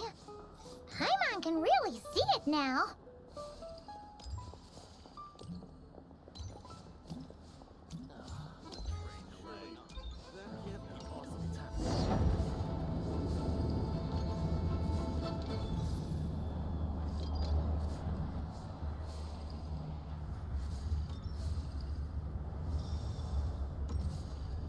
To the left is the Market of Zolny.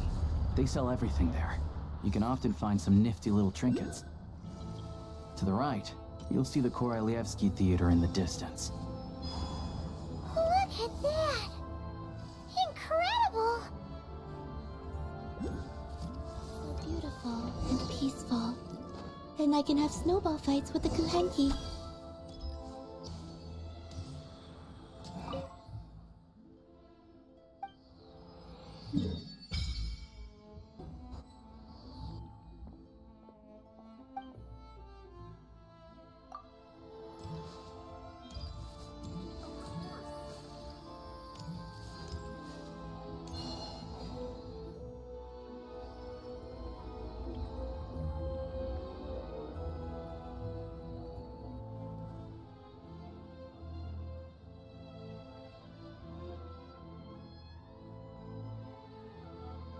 Wow!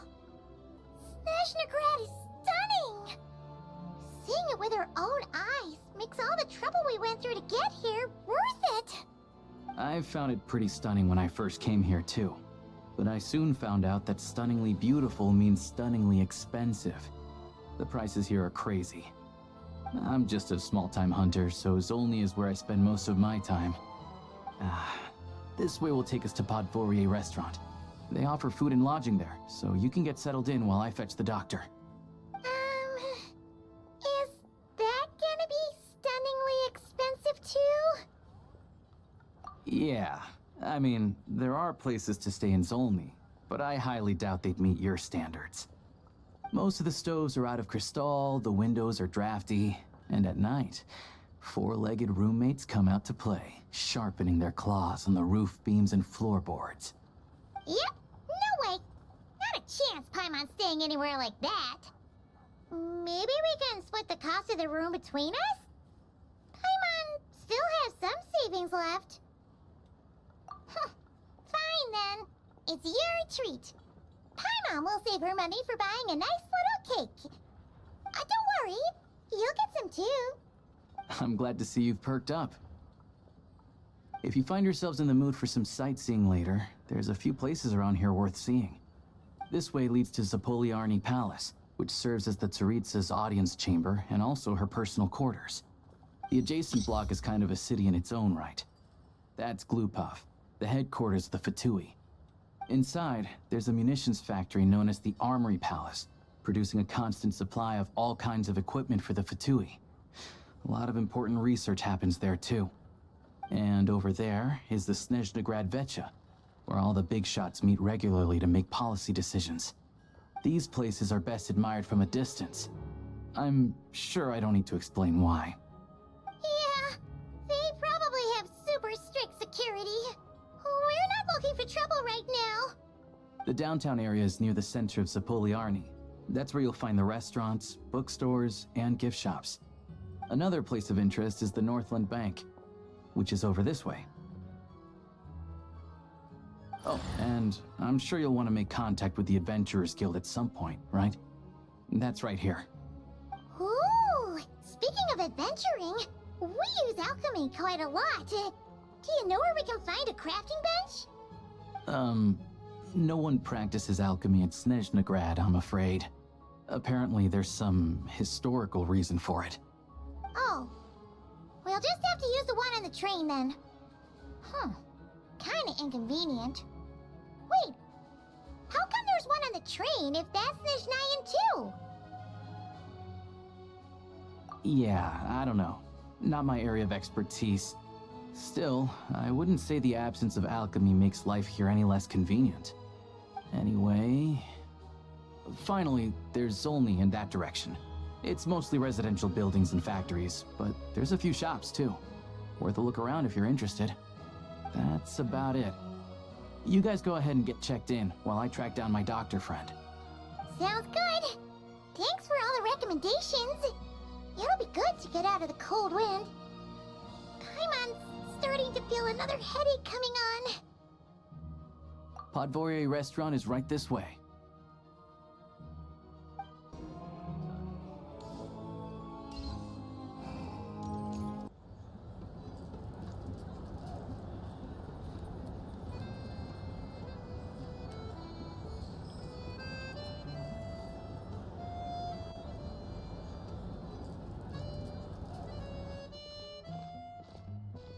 Looks like you get what you pay for, huh? Paimon likes this room a lot. Yeah, much better now that we're out of the cold. Oh, thanks for taking such good care of Paimon. Honestly, she feels kind of bad for throwing a wrench in the works. If this were anywhere else, we'd be out investigating and adventuring by now. But instead, we're stuck here waiting for a doctor. You're right. No need to push ourselves too hard for no reason. A lot happened on our way into the city. Let's review what we've learned so far and try to figure out what to do next. Obviously, the million more question is, what is this Tsaritsa planning? Everything else leads back to that. Sure was. And so far, we've learned that in addition to the 7 Gnosis, her plan also requires a ton of energy. But we won't get to see her anytime soon. Alosha said that she went east to fight that big monster. It must be a pretty powerful one if it can blanket the whole of Snezhnaya in a snowstorm this awful. To be honest, what we're really lacking right now is information. The kind of information that only the higher-ups in the government would know. Not word-on-the-street type of info. Paimon can think of a few people who might be able to help us. But...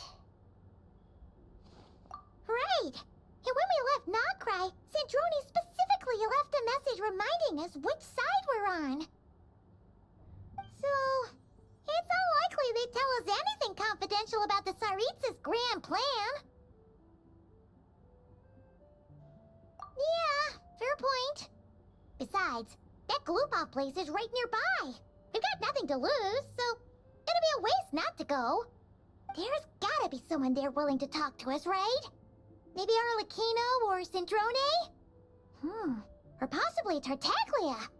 But it's unlikely we could sweet-talk Arlecchino, let alone Sandrone. She basically told us to stay in her lane already. Yeah, the last time was all the way back in Fontaine, right? Too bad we missed him in Nocrai. Apparently, he came to help out. Hello. Is there a traveler and Paimon in there? That's Alosha! Come in! Hello, I'm Dr. Luneva. Alosha mentioned that one of you is feeling a little under the weather. I see. So you're my patient today, yes? And you're, Faye, I presume? Good question. Paimon's not too sure either, but she's definitely not the same kind of Fae as the ones we saw at the train station. Is that gonna be an issue? Not exactly. It's just, I'm used to treating human patients. Fae tend to be far more resilient than even the healthiest and most long-lived of humans. But don't worry, I do have some experience treating Fae. I've even diagnosed plenty of cats and dogs in my time. Safe to say, I have a fairly eclectic range of expertise. It'll be fine. Paimon's basically the same as a human, right? We're no different when it comes down to it, are we? More like you don't eat enough. The more talking you do, the more you need to eat.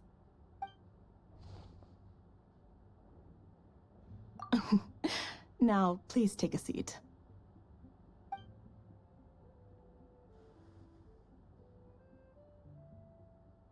Okay, vital signs are good. Test results are all within normal ranges. I don't think it's anything serious. More than likely, you've just caught a cold. I can give you some medicine to tide you over, but as long as you rest properly for the next couple of days, you should feel better. Make sure to keep an eye on your temperature, though. If you find yourself with a persistent low-grade fever, or if your symptoms don't improve, just contact me again. Sounds like there's no cause for alarm. Thank you, Doctor. You're very welcome. Just doing my job. I'll leave you in peace now. Time to visit my next patients. Take care. You heard the doctor. Best you rest up here for a couple days. No sightseeing for the time being. All right, then. Guess we've got no choice. Let's just treat it as a short vacation. I have to get back to it. If you need anything else from the doctor or me, go to the Hunter Trade Station in Zolny. The boss there knows how to reach me. Hey, no big deal. You saved my life in the Shadow Realm. This is the least I could do. See you around.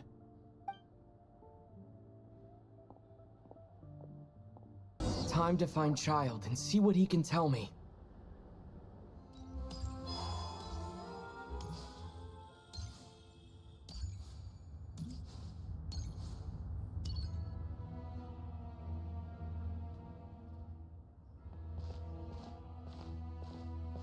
Hold on.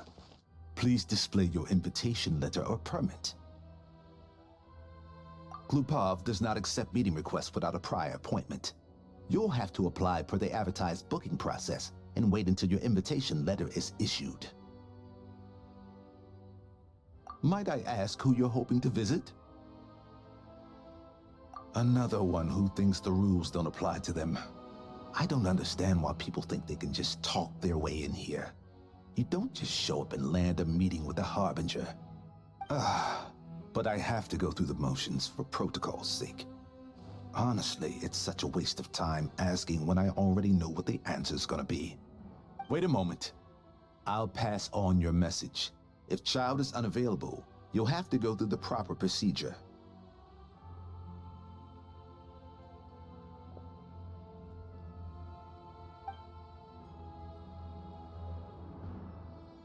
Lord Child is a busy man. He's probably not in Glupov at the present. If I were you, I'd cut your losses. No point in waiting any longer. Even if you two are old friends as you claim, please understand that the Fatui Harbingers are often busy with their official duties. They tend not to stay in Glupov for extended periods. Next time, stick to the rules. You'll make life easier for both of us, Greetings, Lady Marionette. I'll take care of our guest here. It's his first time in Snezhnaya, so it's no surprise that he doesn't know the rules yet. I trust no choice words have been exchanged. No misunderstandings I should be aware of. No, Lady Marionette. No incidents to report. Whew, that was a close call. Good thing I played it cool. Is that right? Good to know. Wait, where's Paimon? Under the weather? That's hard to imagine. She's always buzzing with energy. I take it she's still adapting to the climate. Happens to a lot of people. It's even colder here than in Nodcry. Has she seen a doctor? I can get you one if you need. All right then. Well, let me know if you run into any other problems. Why else? I was just about to sit down for some much-needed tea time when I heard that an old friend of Tartaglia's had shown up outside. No appointment, nothing. And, as obnoxious as it may be to show up uninvited at Glupov, I couldn't help but take pity on the poor soul who was waiting outside in vain. So I had no choice but to abandon my freshly brewed piping hot tea and come to see this mystery guest for myself. Well, I felt our time working together in Nodcry warranted some courtesy. I couldn't exactly let you freeze to death out here in the wind. Unfortunately, I can't invite you inside either. The rules of Glupov wouldn't allow it, and as a Harbinger, I have to lead by example. On the plus side, Snezhnograd actually has some class, unlike Nasha Town. Torchlight Books has a very nice selection of teas and cakes, so we can catch up there. Your treat, of course. Because I already wasted one perfectly good cup of tea today. That's why. I've ordered for the both of us. No objections, I assume. I'm sure you trust my taste. Okay, let's get down to business. I'm guessing you don't actually have any urgent business with Tartaglia, per se. You just want information, right? Wanna take a guess? Of course you'd say that. You shouldn't underestimate Counselor Tartaglia, you know. That's right. I'm sure you've heard of the Snezhnaya Act by now. Well, he's busy preparing some paperwork for their next meeting. They'll be discussing yet another extension to Project Stuzha. It's basically all anyone cares about in the Vetcha these days.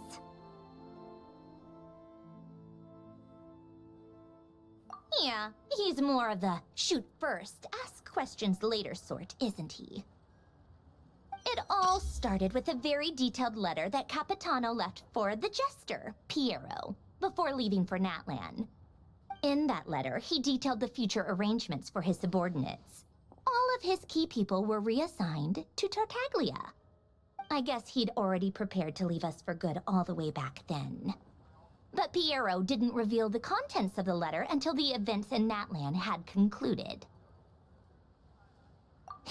That was his reaction, too. Why me? With a bewildered look on his face. He'd always assumed Capitano looked down on him. He was a man who kept his thoughts to himself and barely spoke to him the whole time they'd known each other. But he occasionally brought Tartaglia along to my tea parties back in the day. So to the rest of us, it was clear that Capitano had quite a lot of respect for his young comrade. By the rest of us, I mean my tea party regulars. Arlecchino, Rosaline, and... actually, not Columbina. She was probably oblivious to it. Anyway, then the Liu-S situation happened. Normally, it took a lot to get under Capitano's skin, but that time he was furious. It's not really my place to talk about it, though. You can ask Tartaglia about it sometime.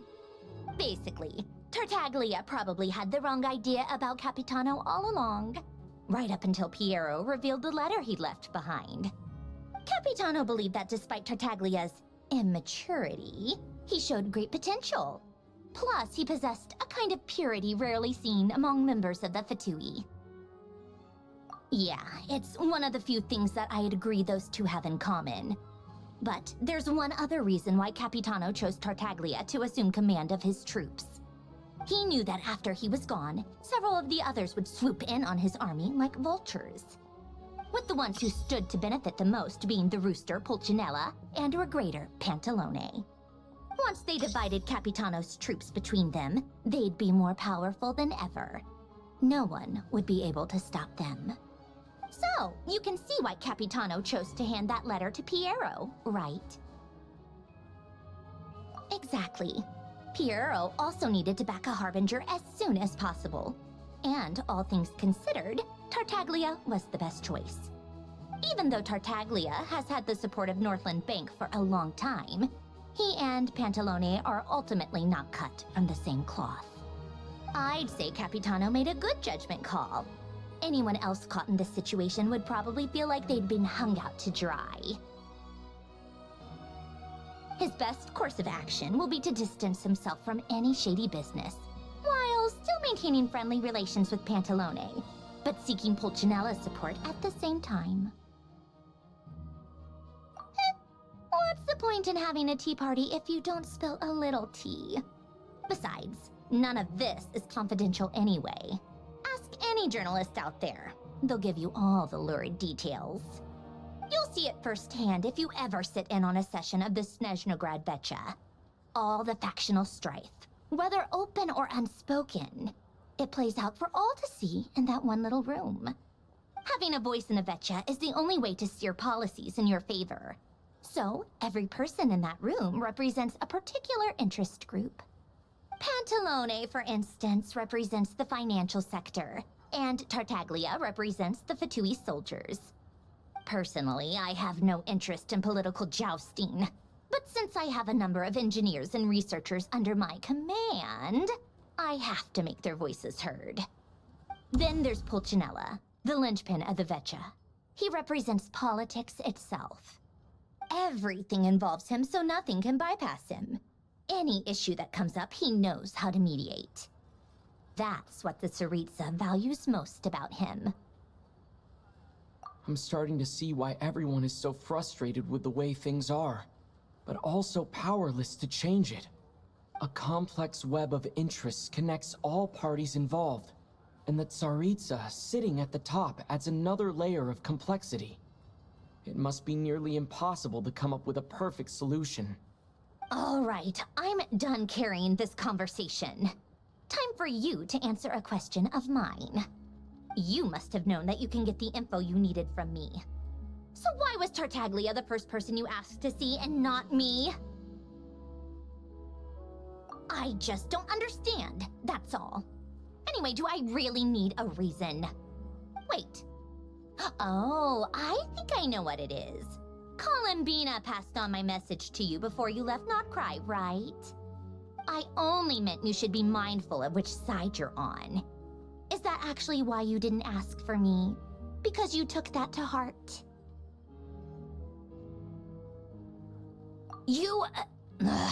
Fair enough. It's not your fault. I blame all these politicians I've been hanging around with lately. Always beating about the bush when they talk. I guess it must have rubbed off on me. Anyway, just ask for my help next time, okay? Little things like this are no problem. Lady Marionette. What now? Can't you see I'm on my break? Whatever it is, just leave it on my desk. I'll look at it later. Sorry to disturb you during your break, ma'am, but I'm afraid it's an emergency. Isn't it always? I've told you before, fixing the tracks and transporting ice blocks does not constitute an emergency. The equipment in Svietlolaidovka is in urgent need of maintenance. With how the weather's been recently, we suspect that the cause is a buildup of snow, exceeding the maximum weight limit. The supports on one of the machines broke and fell, awakening a dormant beast and leaving many of the ice miners trapped in a nearby ice cave. Luckily, Odette's team was nearby and launched a rescue operation, but we're still facing a severe manpower shortage for both the rescue and engineering teams. I guess that's it then. Our tea party will have to end here. I'm the only engineer you'll need. Do you actually want to come with, or are you just saying that? Nice of you to return the favor. I'll have a couple of people look after Paimon. They can let her know that you had to step out for a while. Given how urgent this is, I'm sure she'll understand. And honestly, I'd rather have your help than anyone else's. Between your skills and experience, you'd be reliable help. Then let's go. You, take 2 people to Pavoyer restaurant. Find his room and watch it like a hawk until we get back. If anything happens to Paimon, you'll be answering to me. Yes, Lady Marionette. They weren't exaggerating. This is really dangerous. It's a good thing only one of them broke. From what I've been told, most of the trapped miners are over in that direction. Yeah, you do that while I check the rest of the equipment. I'll evacuate the people around here as I go. Meet me back here as soon as you're done.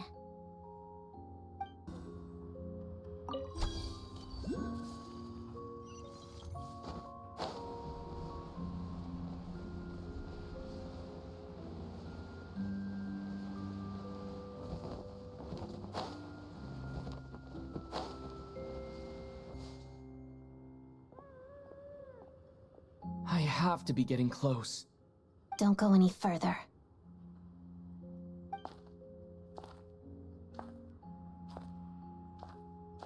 It's too dangerous here. There's a highly aggressive monster on the prowl. You need to leave, now. Ah, I see. You're the backup from Snezhnaya. Well, I'm Odette. Good to meet you. Ah, so this is Odette. She was the first member of the Fatui on the scene. There are 5 people trapped in the cave. Monster type is unknown, and so is its location. Let's go. Every second counts.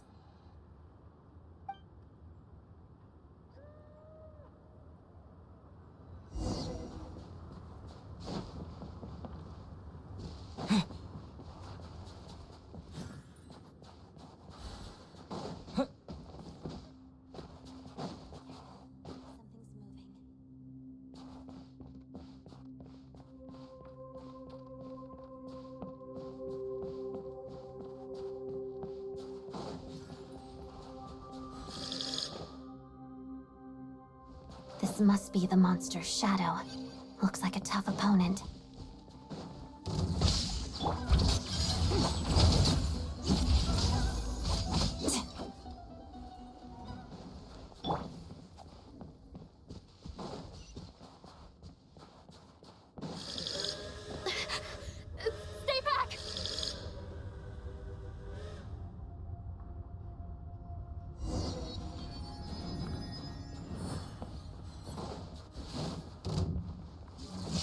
Bellowing thunder!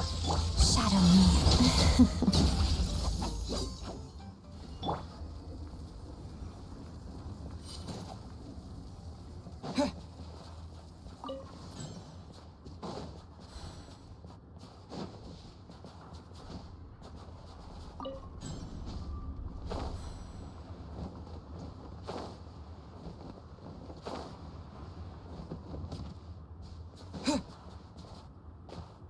I see them. They're right behind the monster. The monster seems very agitated. It could attack at any moment. Let's make the first move. Lightning flash! Let's begin. Pas de deux. Crystalline Adagio.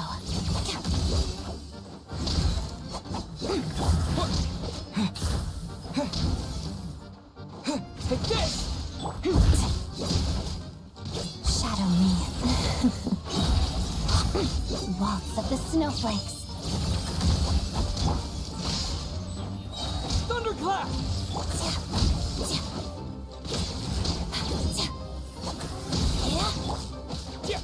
Let's begin. Pas de deux.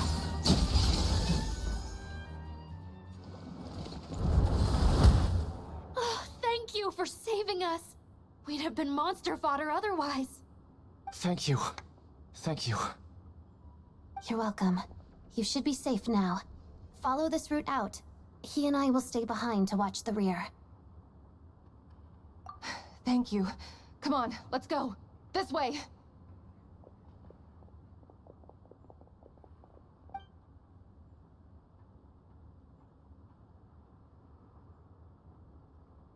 I've searched the area. Pretty sure the monster made a tactical retreat. Yeah, but with us here, it won't be coming back anytime soon. It may be small, but don't be fooled. It's a ferocious beast. People are just food in its eyes. It's lucky we got here when we did. The trapped miners have been successfully evacuated. Time for us to leave. Wait, this place. There's something unusual about it.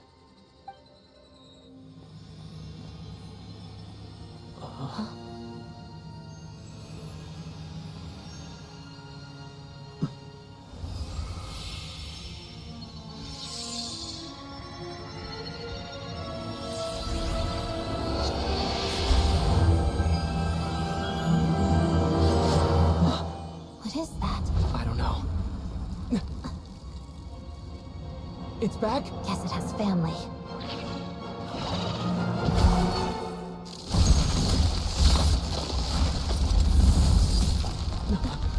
This way. Run!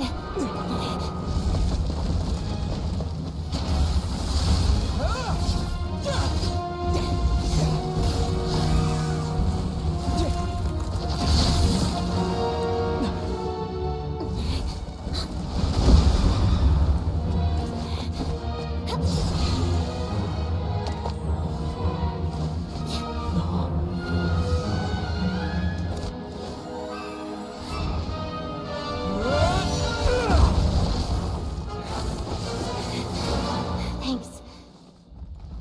Let's get out of here.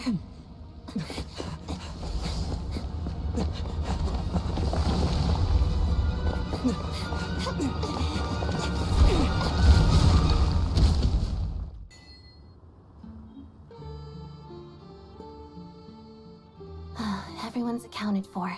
We managed to rescue them all.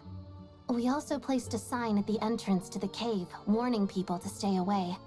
You really helped your own today. I still don't know your name. Don't think I've seen you before. I'll remember the name. All right then. See you around. Hello, Lady Marionette. I hear the rescue operation was a great success. I knew I could count on you. What brings you here, Odette? Here for a performance? No, a Fatui mission. I happened to be nearby and heard the crash. She hasn't introduced herself then. Odette is the prima ballerina of Snezhnaya Act. She's quite the celebrity. If you ever hear people mention the two crowning jewels of the Korolievsky troupe, they're talking about Odette and the prima donna, Vodianitsa. On top of that, Odette's also a rising Fatui star. It's looking likely she'll inherit the title of the Fair Lady. She learned all her combat skills from Rosaline herself. Used to be one of her most valued subordinates, too. You flatter me, Lady Marionette. If she's Rosaline's protege, that makes me... Never mind.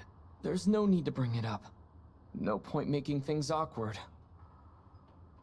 How's progress on your end, Lady Marionette? Equally successful. I finished reinforcing all the equipment. Took me a little longer without Polonia's help. But the outcome is the same, of course. Even if the heavy snowfall summoned by that monster lasts for another 3 months straight, this equipment won't give way. All right, now that we're done here, it's time to get out of this blizzard. Sure, but Snezhnaya will send someone to investigate and draw up a relief plan. And I guess I'll have to write the incident report myself this time, since it involves a mechanical malfunction. First, Pantalone needs to approve the budget, then Pulcinella has to sign off on the plan. Once they've argued it out and reached a compromise, we can move forward. That's the rough process anyway. Could take anywhere from a couple of weeks to a couple of months, depending on how smoothly it goes. Yup, nothing we can do about it. There's a whole stack of incident reports like this back at the office. The snow has eased a little for now, but there's no telling when that will change with that monster still at large. Fuel for heating is in short supply, and relief is weeks away. There's no immediate threat to life, but still, it just feels like there should be a better way. Hey, quit daydreaming. Let's get back to Snezhnaya. When did you get a new sword? I found it in a cave. It handles pretty nicely. You have a strange affinity for secondhand swords.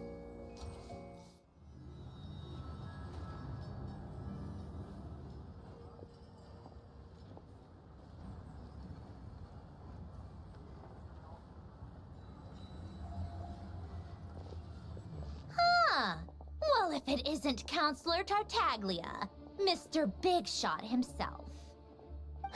Go easy on me, all right? I'm still recovering from the interrogation the real Big Shots put me through. Hey, comrade, it's been too long. I heard you came looking for me earlier. Nicest surprise I've had in a while. Good to see you too, Odette. I'm guessing you guys just got back from Sviatlo Lajdovka. How'd it go? Crisis averted? It went fine. How about you? Any new developments? Not really. Same as ever. Growing opposition to Project Stuzha, and the usual rebuttals are starting to ring hollow. The results of the mock vote were pretty dire. Pulcinella was fuming.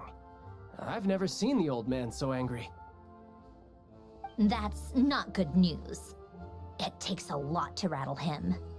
Yeah, obviously if push comes to shove, there are ways to crack down on dissent. But... Sorry, I have to ask something. This is going to sound blunt, but may I? Huh? Of course, fire away. It sounds to me like everyone's tearing their hair out trying to figure out how to deal with opposition to Project Stuzha. But what exactly is this project's purpose? And how can it be so important that even people like you two refuse to stand up for the ordinary people of Snezhnaya? Interesting. I gotta hand it to you, comrade. You sure don't mince your words. Excuse him? What does he mean, refuse to stand up for ordinary people? Oh my gosh. How does he dare speak to the Harbingers like that? Are you interrogating us now? It's okay, Sandrone. Let me explain. I think I understand where he's coming from. If I could, I'd take your side right now. In fact, my position's very similar to yours. I've only held back on casting a dissenting vote in the Vetcha because the Tsaritsa would never let me get away with it. Still, I have a responsibility to the Fatui armed forces, so I do what I can to make their voices heard. Most of them are just regular folks from small towns far from the capital. I'm sure you've seen how much those kinds of places are struggling right now. Oh, and for what it's worth, I'm from Arepasak myself. Things aren't going so swell there either. The Tsaritsa wants to create a better, safer future for the people of Snezhnaya, but she's thinking long-term. I don't doubt that from where you're standing, Project Stuzha seems to be creating all sorts of issues for everyone. But considering the Tsaritsa's vision for the future, these are sacrifices worth making. Sounds cold, I know, but I promise it's not as black and white as it seems. Maybe Sandrone and I can't oppose Project Stuzha outright, but we're constantly raising our concerns in Vetcha meetings. And even though we can't put an end to it, there are plenty of other ways to make a difference. We're trying everything we can think of, and so is Pulcinella. I respect Her Majesty the Tsaritsa and trust her decisions. But at the end of the day, I'm still just a normal guy who cares deeply about my homeland. And my family, who all live here. There's no way I would ever abandon them. As contentious as things can get within the Vetcha, there's no selfishness or malice behind it. Everyone wants to get through this period as smoothly as possible. The issue is that there's no way of pleasing everyone under the present circumstances. Most of the time, we're trying to decide on the lesser of two evils, which obviously isn't a great look. But that is not the same thing as being blindly loyal to the Tsaritsa. No one's got their head in the sand here. We're all well aware of the way things are. We're just doing our best to make it work. In fairness to Sandrone, she rushed to Svietlo Lidovka's aid the moment she heard that people were in danger.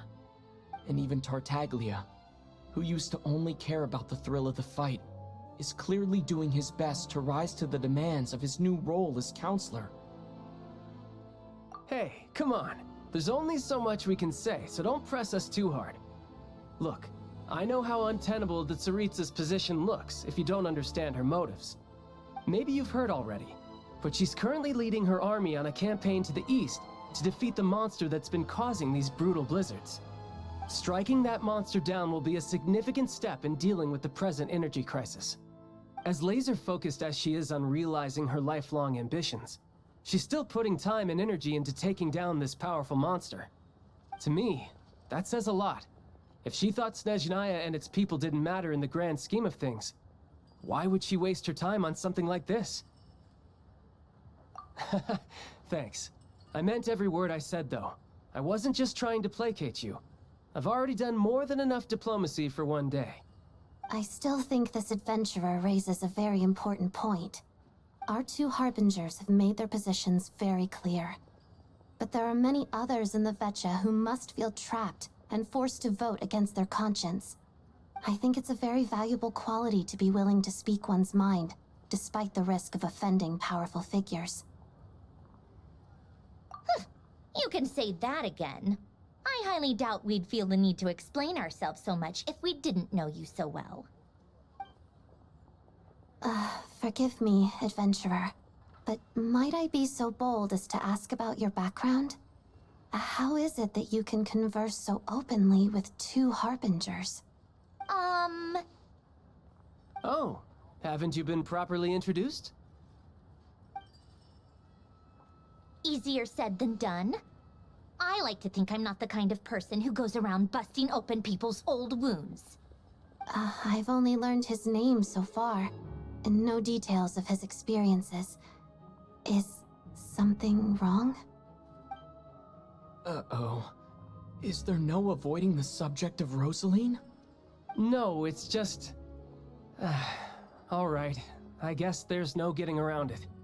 This is the world-renowned traveler, who helped resolve the storm terror threat in Mondstadt, cleaned up after the mess I made in Liyue, and then went to Inazuma, where there was a duel before the throne, in which the traveler defeated Rosaline. Oh. I'm sorry. I didn't think you two would be seeing much of each other, so I figured it wasn't worth bringing up. It's fine. It was a long time ago. It's fine. Sorry. I just remembered that we have a rehearsal coming up. Please excuse me. I should get going.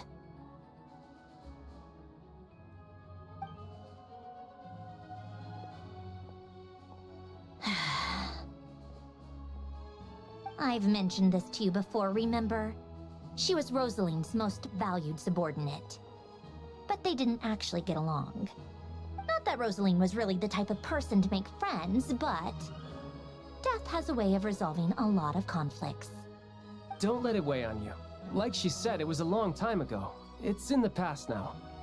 Odette has a very different personality from Rosaline. Give her some time. I'm sure she'll work through it. Oh, by the way, where's Paimon? It's not like her to hide away. She hasn't been feeling well, so she's resting at Podvorier Restaurant. I got a couple of my people to look after her while we were gone. Oh, right. Sorry to hear that. Poor thing. Reminds me of when Tonya was little. She really felt the cold back then. Used to get ill all the time. I felt so bad for her seeing her lying in bed, coughing.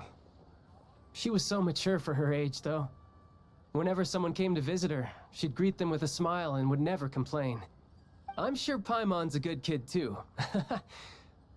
You're a little short on manpower, right?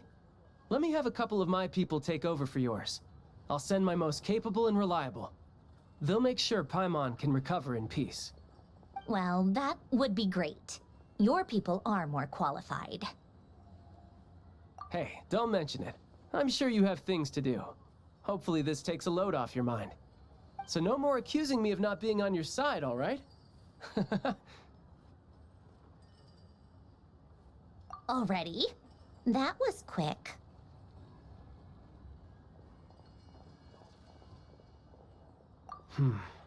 I'm afraid I can't help you there. Our director's recent movements are confidential. Even we're not in the loop. If you hadn't told me, I never would have known he'd gone south. I assumed he'd been in Glupov this whole time. Well, I guess I'd better go sort out Paimon's security situation. I have some other work to catch up on at Glupov anyway. Me too. I have an incident report to write up. Let's leave it there for now.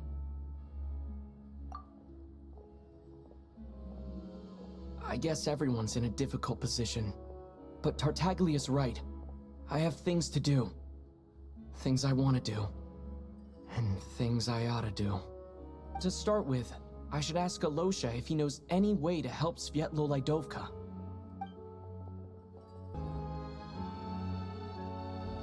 How strange. This sword seems to be vibrating of its own accord. It's a very faint vibration, but it's getting stronger as I get closer to the statue of the Seven. Does this sword have some connection to the statue? But all it does is vibrate, even when I touch it. That place I got this sword from was definitely out of the ordinary. Maybe I should try channeling the power of cryo.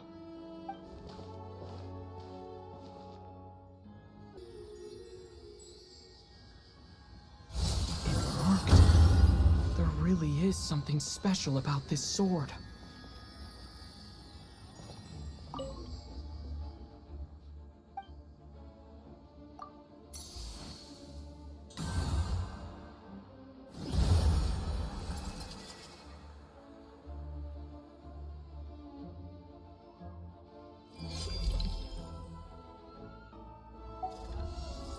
I don't really understand what just happened. But I'm pretty sure this sword just got a little more powerful. I'll have to try the same thing again when I come across another statue of the Seven. In the meantime, I'd better go find Alosha.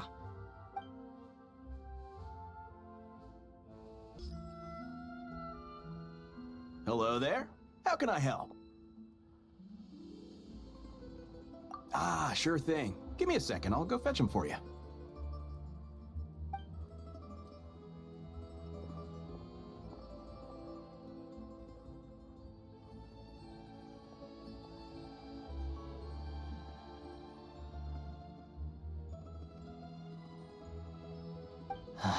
It's a familiar story. I've had similar experiences. Although Snezhnaya doesn't deliberately delay or withhold relief, those first few days of waiting for help are always the hardest. It's a fundamental contradiction. If emergency relief can't be delivered in time, what's the point in even calling it emergency relief?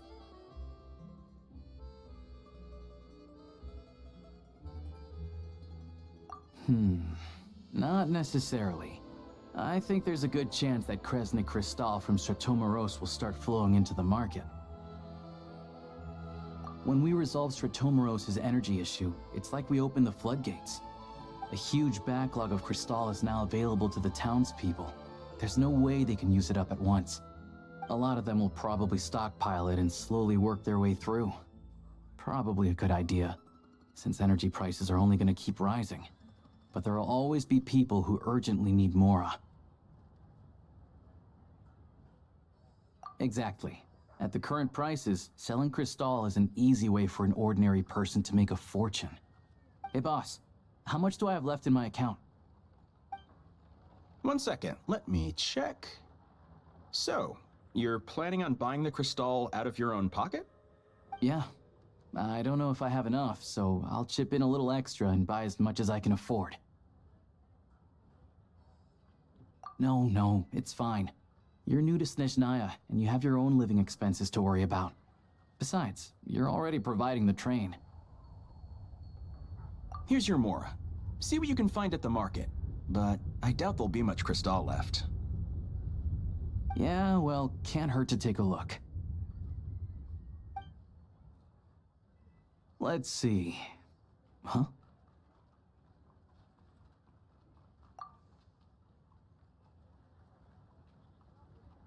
Oh, Alosha, and... Hello?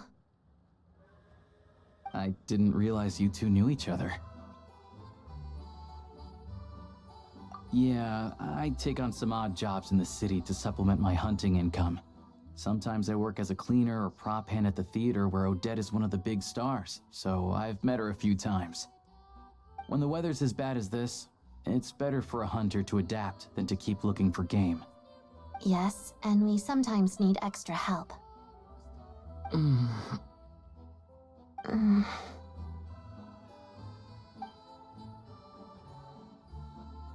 Wait, why is the atmosphere so awkward? I thought things went pretty smoothly in Sviatlo-Lidovka. So, what brings you here, Miss Odette? Looking for some new props? No. After I got back to the theater, I couldn't stop thinking about the situation in Sviatlo-Lidovka. It bothered me so much, I couldn't focus on my dancing. So I decided I'd come here and see if there's anything I can do.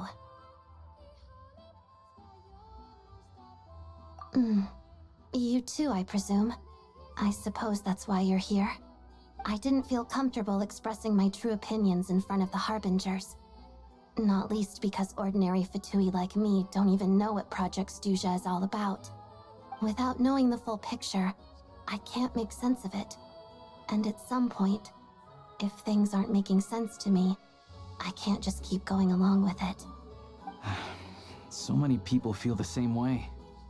They wish they could do something, but all kinds of reservations hold them back. Explains why groups like the Rokot are springing up to fill the gap. Yes. Well, that's one option. But there are risks to consider with organizations like that. The Fatui does not encourage their activities. Right, because things can get out of hand, and it's hard to hold the right people accountable when they do. I've heard about a few cases like that. Sandrone said Odette was on track to inherit the title of the Fair Lady. If so, she'll be able to find out what Project Stuzha is really about. Still, it's probably a little soon to ask her about that. There may be more to the story. What's on your mind? I think we can both agree that no matter which side you're on, it can't stop you from doing the right thing. Where there's a will, there's a way.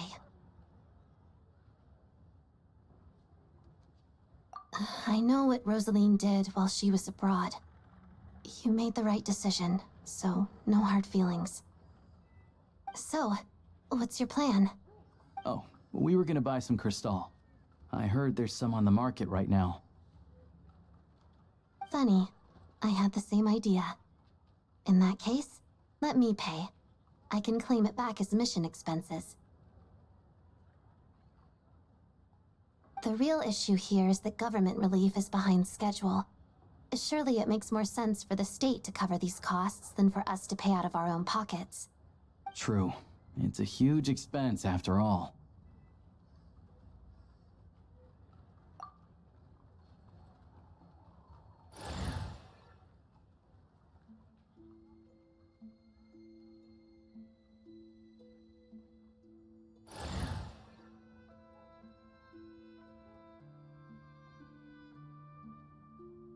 Let me see. I'll take it all, please. And I'll be needing a receipt. Right. Choose mission budget under the expense category, but be sure to specify emergency rescue operation in the description. Otherwise, the normal reimbursement limit will apply. Let's book this train. Regulations say that if we need to transport Kresnik Crystal during Project Stuja, extra carriages can be added 1 hour before departure.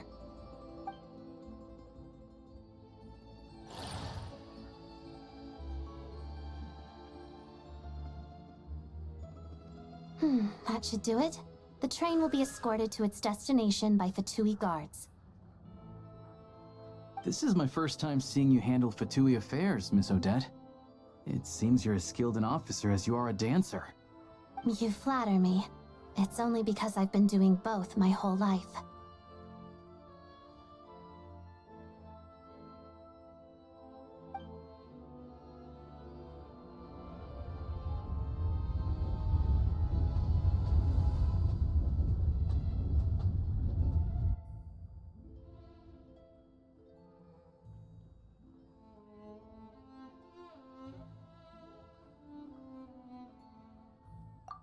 Anyway, I bet you've been non-stop today, am I right? Any idea how Paimon's doing? What's wrong? Who's Paimon? His travel buddy. Hasn't been feeling well. She caught a cold right after they got to Snezhnaya. Sounds like she's important to you. I can't believe you've been dealing with this on top of everything you've been doing to help the people of Snezhnaya. I've got nothing going on right now, so I'll join you. I want to see how she's doing. May I come too? I have some candy that someone gave me back in Svietlolaidovka. Plus, I know a little bit about relieving cold symptoms. All right then, let's go.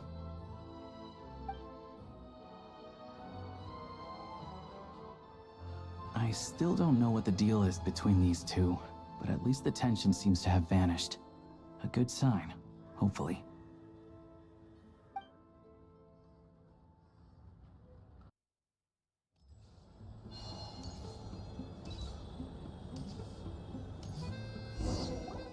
Hello. Sorry, but there's a sick person recovering in this room. Can I help you? What happened? Oh, please, excuse me. Are you the Traveler? Could I take a quick look at your Adventurer Handbook? Master Child said I should verify your identity.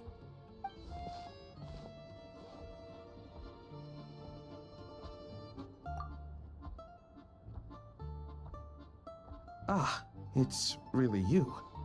Sorry for the inconvenience. We're under strict orders from Master Child to keep this room well guarded. At the same time, we can't interfere with Podvoye Restaurant's business. That would only seem all the more suspicious and draw unwanted attention to this room. Besides myself, a few of my colleagues are stationed in and around the restaurant, in plain clothes, of course. Rest assured, you're in safe hands. I didn't expect such a high standard of protection. Well, Master Child handpicked us for this special assignment. We're not about to let anything go wrong. Anyway, I won't keep you any longer. Please, head inside.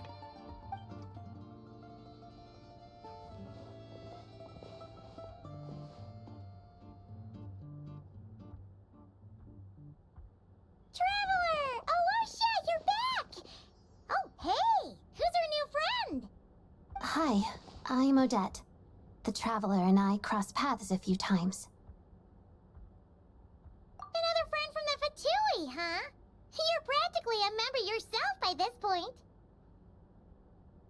Paimon's definitely on the mend. We should be back to our usual travels in a few days' time. Seems like that doctor was right. It's just... Paimon's limbs are still feeling a little chilly. I have just the thing. Whoa! What's this? Is that a flame inside an ice cube? Wait, is this real ice? How's it not melting? And how does the fire keep on burning? All keen observations. You're right.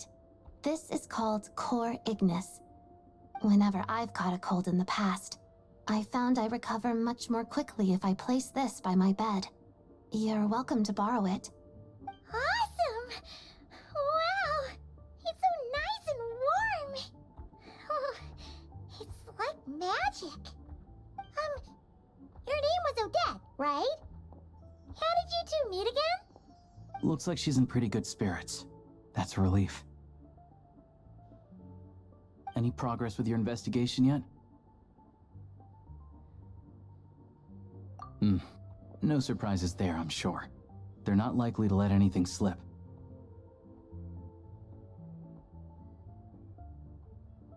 The Rokad, huh?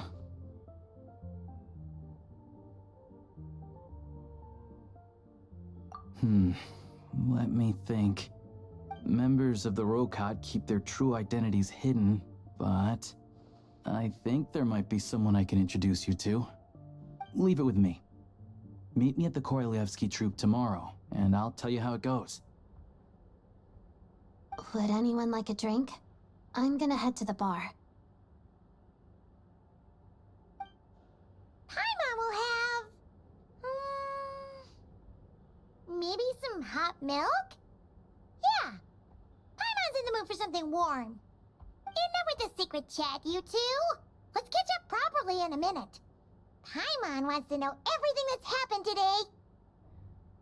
It'll be kind of like tabletop troop. No reason why listening to a story can't be an adventure. Ah, you made it. I've got some tickets, and I managed to set something up with the Rokad. It'll have to wait until after the show, though. Happy to stay and watch? I doubt you've seen the Korolyevsky Troop on stage before. Pleasure. Here, this is the way in.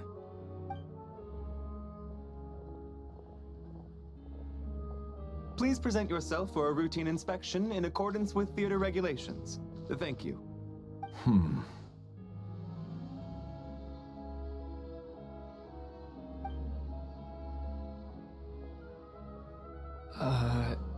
Is that guy with the Fatui?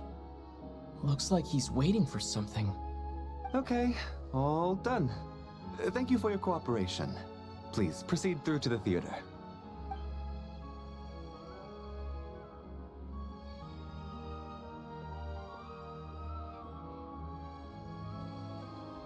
What's up? Everything okay? Snezhnaya's business and political leaders are always passing through here, so it makes sense that security's tight. Still, it's a little unusual to see the Fatui's Armory Palace guard here. You saw him, right? The guy right at the back. Strong, silent type. His name's Valeri. He's part of the Special Assignments Battalion, but I only ever see him here for one thing: to look for a guy named Mitya. Supposedly a researcher, though he never seems to put much time in at the office. The theater is one of his favorite places to hang out when he's playing hooky from work. But that's not for us to worry about. Let's go. The show's about to start. What do you think? Pretty impressive, huh?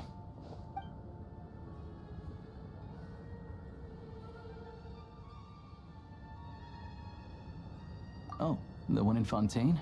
I hear it's iconic. Never seen it for myself, though. Here we are, just in time. Sorry, coming through.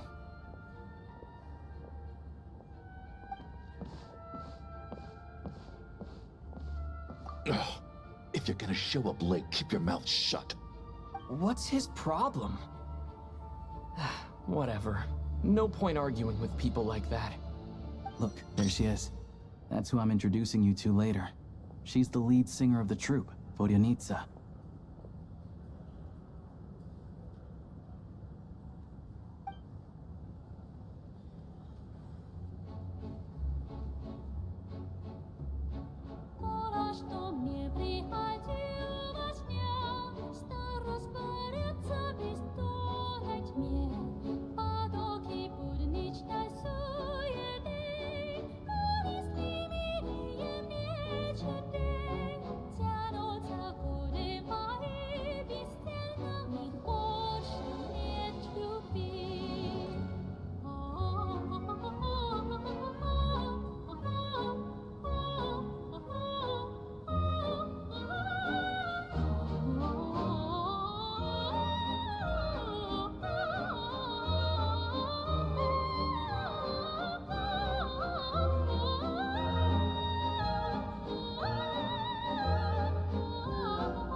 This leads directly to the green room.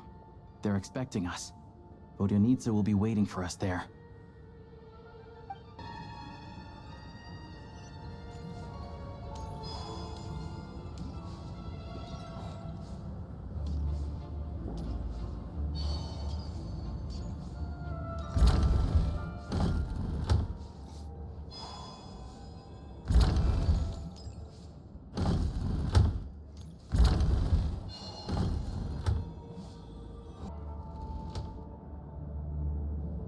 Hey there.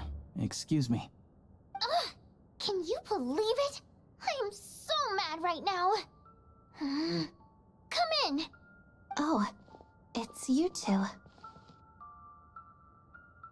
Huh? You know each other? Oh, wait. Is this who you were telling me about? The one you met yesterday and couldn't stop thinking about? I never said that. Yes, you did. Why are you denying it? It was right before I went on that rant about the moody factory owner. Oh, I remember it so clearly. Might I ask what brings you two here? Oh, I just brought him here to see the show. And when it finished, he was full of praise for Vodyanitsa's performance. So I thought I'd try my luck, see if we could get the chance to chat for a bit. Maybe get an autograph? You work here. You of all people ought to know that's against the rules. It's not what the green room is there for. Oh, what's the big deal? Come on, don't be shy. I can give you an autograph. You can take a picture too if you want. Do as you please. I finished all my shows for the day. I'll leave you to chat.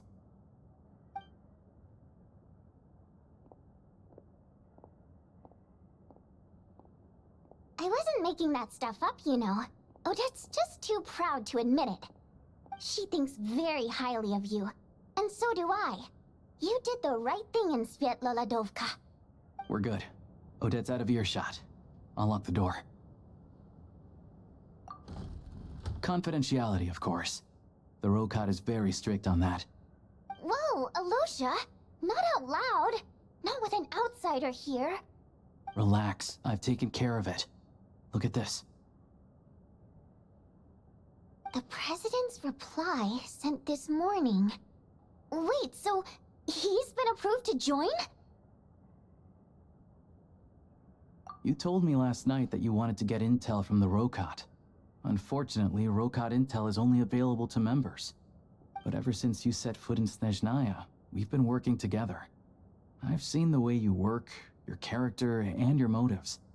Everything about you is perfectly in alignment with what we're trying to achieve in the Rokat.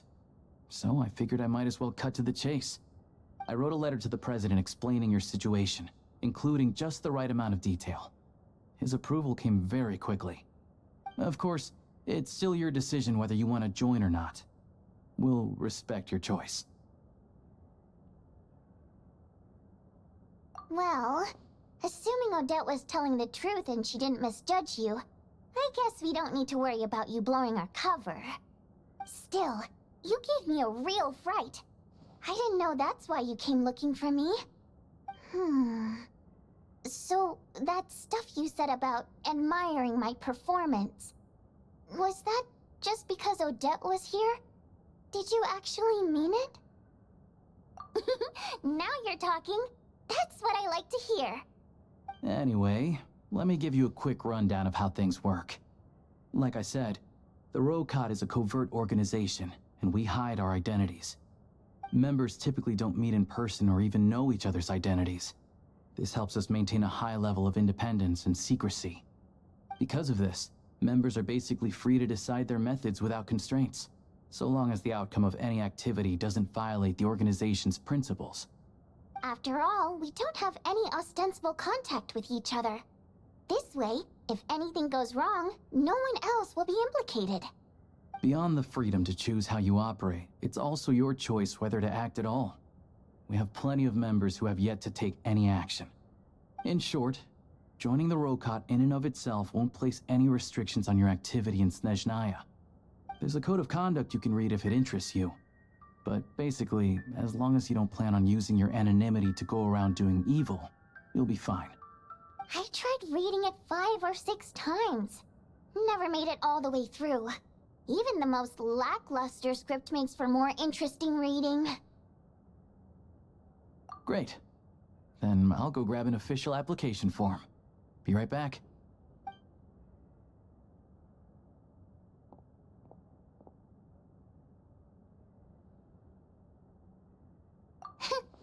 Well, Alosha has this pet dog, you see.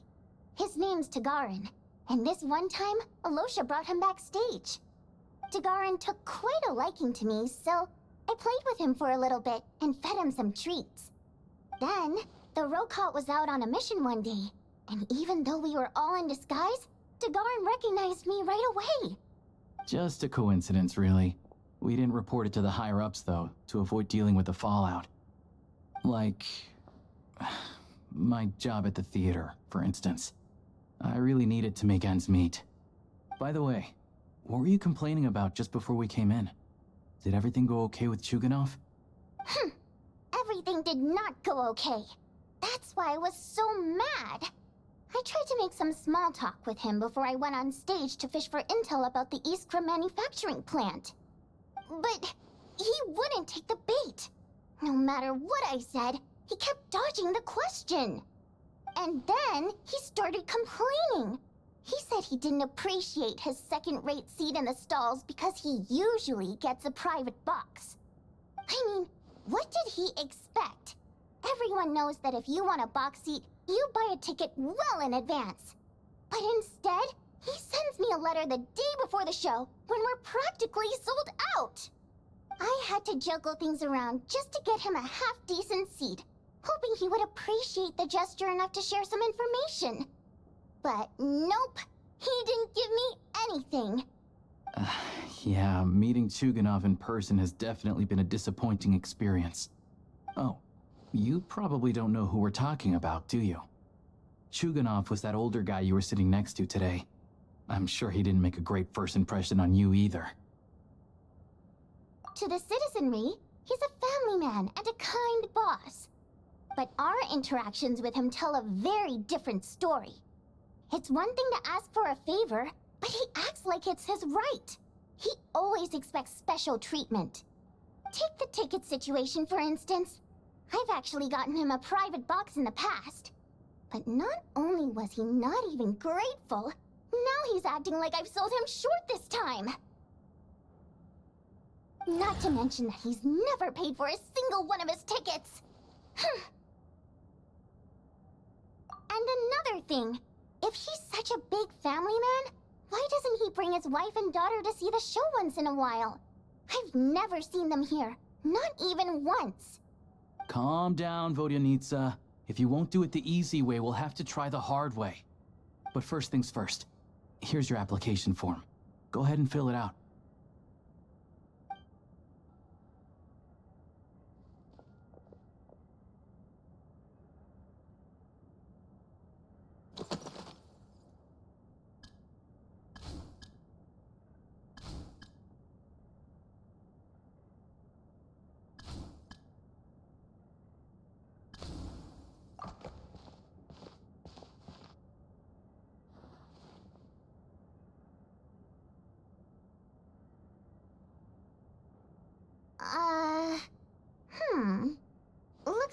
need to make a few little tweaks here and there.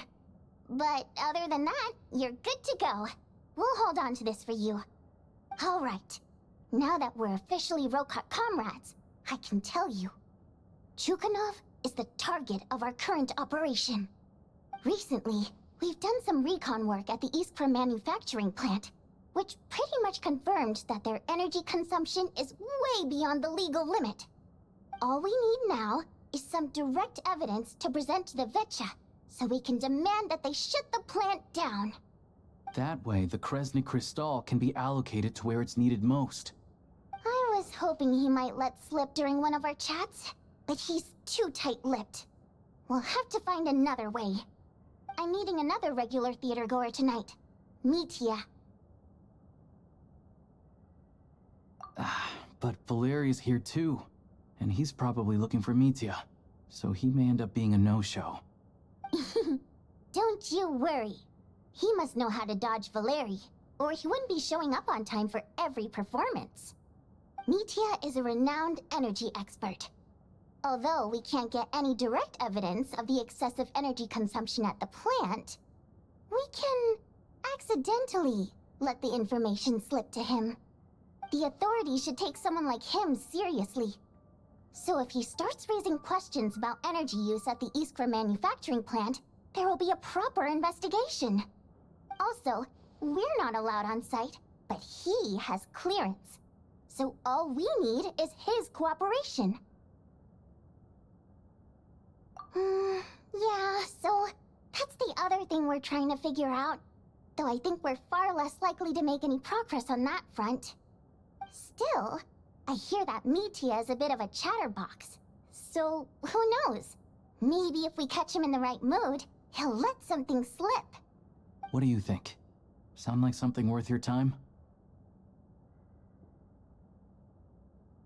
Okay, in that case, you guys find a seat somewhere nearby. Pretend you're a couple of buddies there to eat, and keep your ears peeled for useful information. He's a huge fan, so I doubt he'll have his guard up around me. But you two need to be convincing. If he suspects anything at all, he might stop talking. Sure. Don't worry. We'll make a believable pair of buddies. Perfect! You've sold me already. Now, help me tidy this room up a bit before we head out. Okay. What needs tidying? Everything!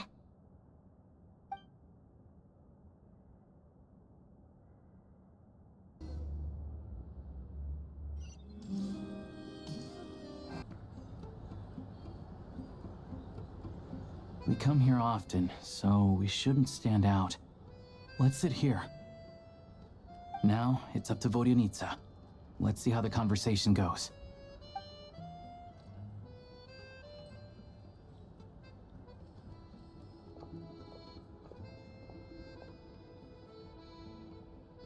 Mr. Mitya! Over here! Over here!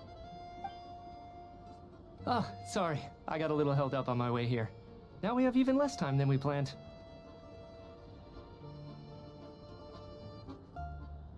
Go ahead and order some snacks and drinks, whatever you like. Let me see. According to my schedule, we still have 25 minutes left. You're really pressed for time today, huh? I was imagining this would be a leisurely chat. If you'd prefer, we can always reschedule for another afternoon when you have more time. No need. Getting to meet the lead singer is a very precious opportunity for me. I'm not about to pass it up. I've already had to decline your invitation several times because our schedules rarely align. If I don't grab this chance while it's here, who knows when the next one will come around? Well, it's very kind of you to make time just for me. I'm not too sure, to be honest. But Snezhnaya's full of weird and wonderful things like that, so people tend not to bat an eye. I'm sure the same will go for the Eye of Grey and Paimon. The reason I invited you out for tea and a chat today was to get some feedback from a true fan of the theater. Well, I genuinely have nothing bad to say. No matter how many times I hear you sing, it never gets old. It always seems fresh and new somehow. Maybe it's because the more times I listen, the more details I notice. Or maybe you simply improve with every performance, delivering it better each time. I'm delighted to hear that. Could you give me any specific examples? Oh, yeah. The piece you sang today, for example. Beneath the Frozen River? Hey, what's with you? I'm just praising a good performance. I always used to find that such a bleak and lonely song. But the more you listen, the more you realize that it's not as cold and nihilistic as it appears. When you really dig down into it, there's a certain level where you're surprised by the emergence of hope. Wow, I'm impressed. I didn't expect you to pick up on that. Actually, I only tried out that angle after talking with a composer. Still, Beneath the Frozen River wasn't on today's program. Oh, really? But it's a classic. You sing it every time. Almost every time. Oh, well then. Let me say a few words about that other all-time classic, Flying in the Wind from the Mountain Sparrow. I didn't sing that one today either. My voice wasn't quite up to it, so I switched it out at the last minute. Oh, but, Sorry, Mr. Mitya, but you were at the theater today, yes? Of course I was. Remember? I said hello to all the troupe members before the show started. You, Odette, and the others. So what did Odette sing today? Elegy of the Snow-Winged Goose, of course. Correct. I see. You find my singing boring, don't you? That's why you don't remember a single song. Looks like I'll need to cut a few from the program next time. No, that's not it. I swear. All right. I'll be straight with you. I'm sorry. My mind was wandering as you took the stage today. I enjoy watching your shows because the exquisite performances stimulate the mind. It always sparks some inspiration for my research. So, whenever I get stuck at work, I come to the theater for a change of pace. Odette's dance during the Elegy of the Snow-Winged Goose today was simply incredible. It got me wondering what she's been going through recently. That look of sheer defiance in the face of utter tragedy? It was so inspiring. I started scribbling in my notebook right away. Not that I made a ton of progress in the grand scheme of things, but I still think it was productive. By the time I snapped out of it, the entire show had finished. So what you're saying is, you didn't listen to my singing at all? Unfortunately not. I'm sorry. I don't know which is more disrespectful. The fact that I don't always come for the show itself, or the fact that I missed your performance. Seems like things are getting a little awkward. Mitya just stepped into a conversational minefield. If there's one thing Vodyanitsa doesn't like, it's people who show disrespect for her performance. This meeting was so hard to set up. Don't tell me it's already falling apart. It's fine. I suppose this is affirming in its own way. At least, it shows that our performance really touches people's hearts, right? Don't let it bother you. It certainly doesn't bother me. She's showing a lot of restraint. Well, I'll be sure to let Odette know how much you adored her performance. Please don't say that. I always love your performances too. It's just that inspiration struck at the wrong time today. I'm usually all ears. I know, I can tell. That's why I value your opinion. I'm sure some people can't stand it when others praise their coworkers right to their face, but not me. No, sir. Fair enough. I still feel kinda bad, though. But you know what I really can't stand? People who only show up to the theater to pretend that they're cultured. Makes me sick to my stomach. Oh, yeah, 100%. There are too many of those people around. By the time they're walking out the door, they've forgotten all about the show. What's wrong? You look furious. I don't know if you've heard about the boss of the Eastborough manufacturing plant. He isn't even a theater investor, but he always demands the same privileges as actual investors. Box tickets only, premium drinks, even the right to request specific songs. Well played, Vodyanitsa. Seems like she's harnessing her rage to steer the conversation back on track. Now that you mention it, I've interacted with that guy before. I gotta say, everyone holds him up as an example of a benevolent businessman, but I don't know. I don't see it. Yeah, he couldn't care less about what's happening on stage. He's just there to flaunt his social status. I hate that I have to prepare programs for guys like that. What's the big deal with that factory he runs anyway? I asked around a bit and heard some pretty shocking stories. Sounds like he's just another greedy capitalist. Oh, really? Yep, the things people are saying are pretty damning. Low wages, insanely long working hours, equipment running around the clock. And as if that's not bad enough, he also strictly forbids his employees from giving any kind of interview. Project Stuja has now been extended so many times, we're at the point where crystal rations for the common folk are barely enough to survive on. Yet he even wants to get his greedy hands on them just to boost his own profits. If the rumors are true, he's in serious violation of the law. Interesting. So you've heard about it too? What? So it's really true? Who knows? I've only heard the same rumors you have. But there's no smoke without fire. The Rooster's been coming down on us hard lately, demanding that we track and trace every single batch of Crystal. My coworkers in the Department of Energy have been tearing their hair out over it. The Rooster? I didn't realize he cared that much. Yeah. Even though there are no restrictions on Crystal trading, the poor will wind up freezing to death if we let the rich buy as much as they want. That's clearly unfair. Looks like we'll need to arrange an investigation into the Iskra manufacturing plant as soon as possible. I never knew you kept up with current affairs beyond the theater, Miss Vodyanitsa. You really have a heart for the common person. Most Fae in your position have long been indifferent to the plight of humans. Well, those of us who choose to live in human cities are naturally going to pay attention to any significant upheaval. Isn't the Rooster a Fae himself? I'm just surprised to learn that even someone with as much experience as him is getting so stressed out over Project Stuja. What is the end goal of this project anyway? This is it. We're finally going there. I'm sure Mitya can sense on some level that she's fishing for information. But since their conversation is so relaxed, he might just let something slip. It's stressing me out too. If I'd only made better progress with my research, things wouldn't have dragged on this long. Oh, so your work is related to Project Stuja? That's right. The Armory Palace needs a brand new energy source. Not the power of the Light Realm and not elemental energy. Right now, the only thing that meets the requirements is the power contained within stellar linchpins. But harnessing that power is costly. Each step of the process requires enormous amounts of Kresnik crystal, from extraction to quantification to attempts at conversion. Progress has been painfully slow, and the team is getting burned out as time goes by. Sometimes, I see people staring into space as if in a trance.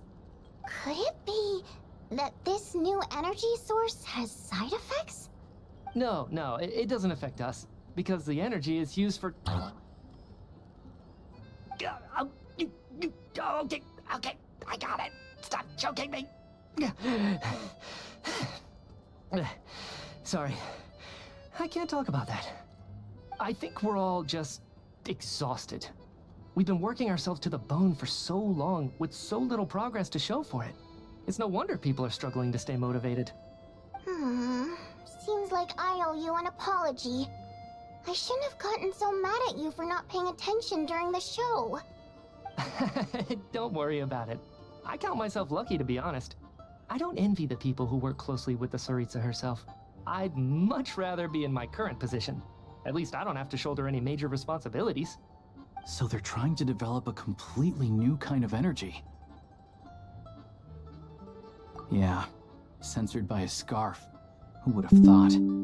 Oh, dear. It looks like my time is up. I'm afraid I have to leave. I'm so sorry. We ended up barely talking about the theater. That's okay. It was a pleasure chatting with you, really. Let's make up for it next time.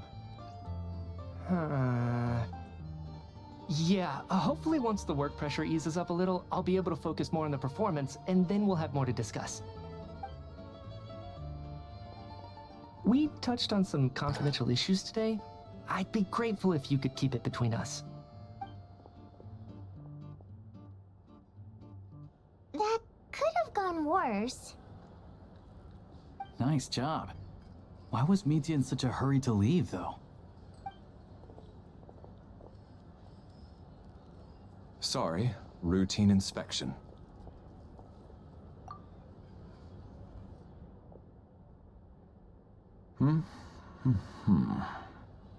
Okay, let's go. So he wasn't rushing to get back to work. He must have calculated that Valeri would find him here in exactly 25 minutes. That's frighteningly accurate.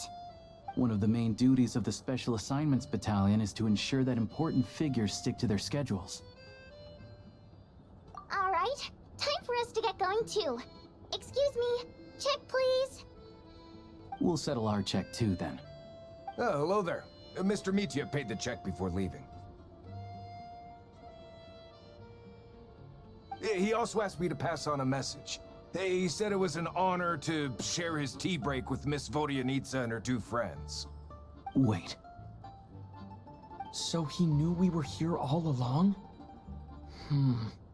This raises a lot of questions. Did he deliberately mention the new energy source so that we'd overhear it? Maybe his work isn't confidential after all. Maybe the key here is the purpose of this new energy. I guess that's the next thing to look into.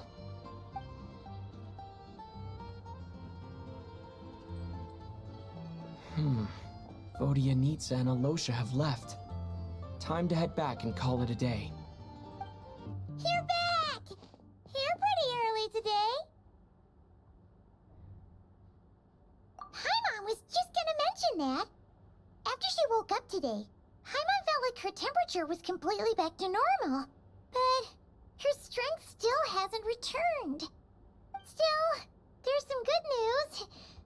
Paimon thinks she might have figured out the source of the problem. It's like there's some kind of mysterious power affecting Paimon. Paimon's never felt this way before during any of her travels.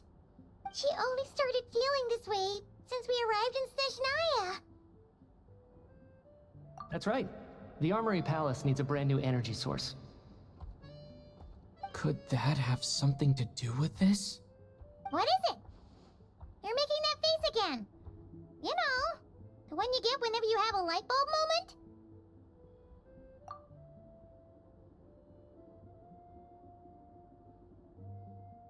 So, they're trying to develop a new energy source here? And you think that might be why Paimon's feeling unwell? Well, Mitya denied that the energy they're researching has any side effects. Although, he did say that people working on the project have been having issues with their concentration and short-term memory. And even so, those are completely different symptoms from Paimon's. It's pretty faint, so it's kind of hard to tell. But, if anything, it seems like it's coming from roughly the same direction as the Armory Palace. Sure, Paimon's with you there.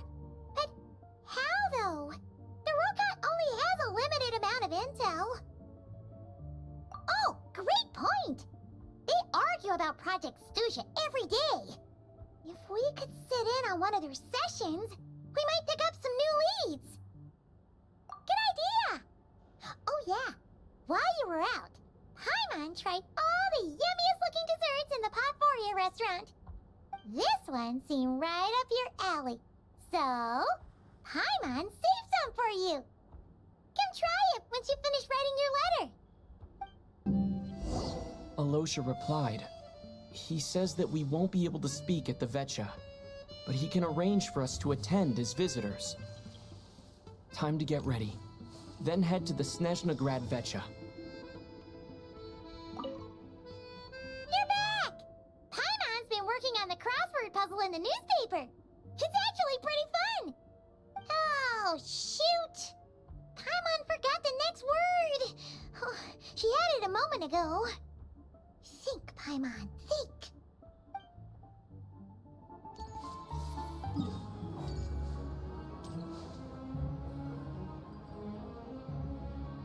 Ah, Miss Vodyanitsa, prima donna of the Korolievsky troupe. What a surprise meeting you here. Will you be sitting in on a session of the Vetcha? Sorry, I'm not taking interviews today. Oh good, you're here. The session's about to begin. Let's get inside. Please wait, Miss Vodyanitsa. Could you introduce me to your new friend?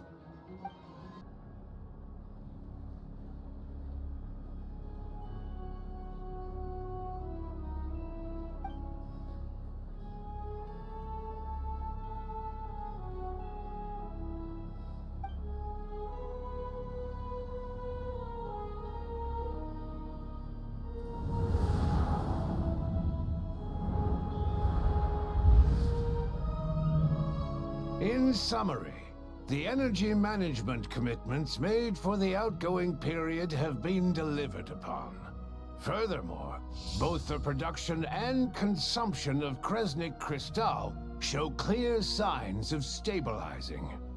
The relevant agencies have assessed the present circumstances and determined that the status quo can be sustained until the next period.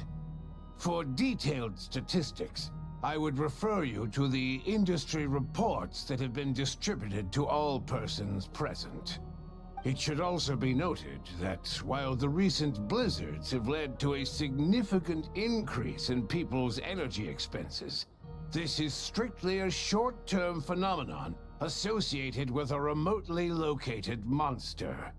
Her Majesty the Tsaritsa is giving her full attention to this matter. We should have every confidence that it will be dealt with swiftly and conclusively. A financial report on disaster relief is also present in this report, courtesy of Pantalone. They cover the same old ground every single time. The rooster never seems to mind, but everyone else is getting tired of it. There's a general lack of trust. People aren't seeing any tangible benefits that affect them directly. Of course, none of that will be reflected in any of the reports on the table. Yeah, if it weren't for these hard copy documents, I could have at least made something up. Oh, don't mind me. I'm just out here trying to hit my interview quotas. Bring out the kvass. Ever read it? Best-selling newspaper in town. If I remember correctly, you guys don't even have a sales permit. You have to sell from stalls on the street. Okay then, best-selling street stall newspaper in town.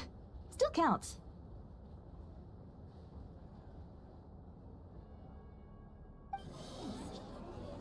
Order!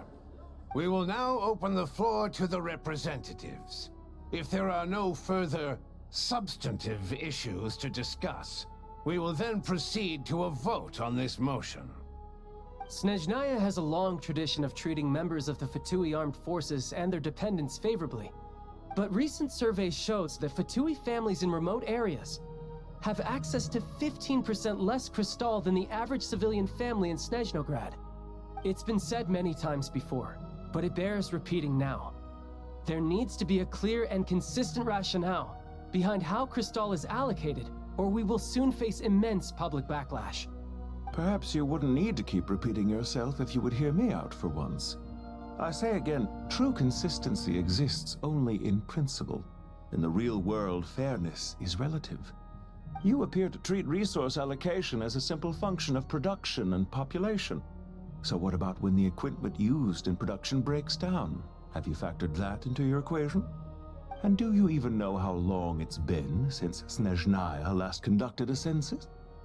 If I knew the answers to questions like that, I'm sure I'd be a very wealthy man.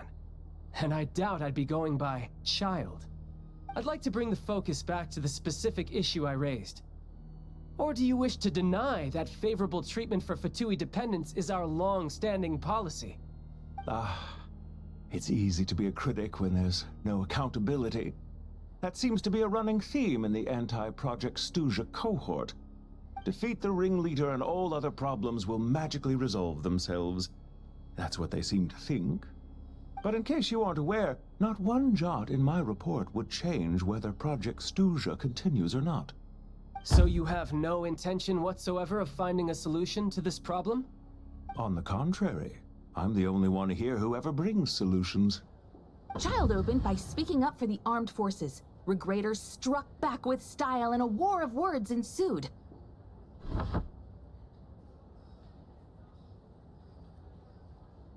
Our reporter was live on the scene to get the audience's reaction as it all unfolded. Who do you support? The people have spoken! Regrator delivered a deft rebuttal to Child, as we've seen so many times before. But how could Child take this lying down? Now you see why they don't have a sales permit. However this reporter wants to spin things, I haven't forgotten that Tartaglia was representing the Northland Bank when we first met in Liyue. So surely, their relationship can't always have been this strained. You two are getting off topic. Let's focus on what the data is saying. Mr. Pantalone, may I speak on your behalf? Oh, please do. I'm more than happy to save my breath. Crystal distribution policy undergoes modifications with each new period.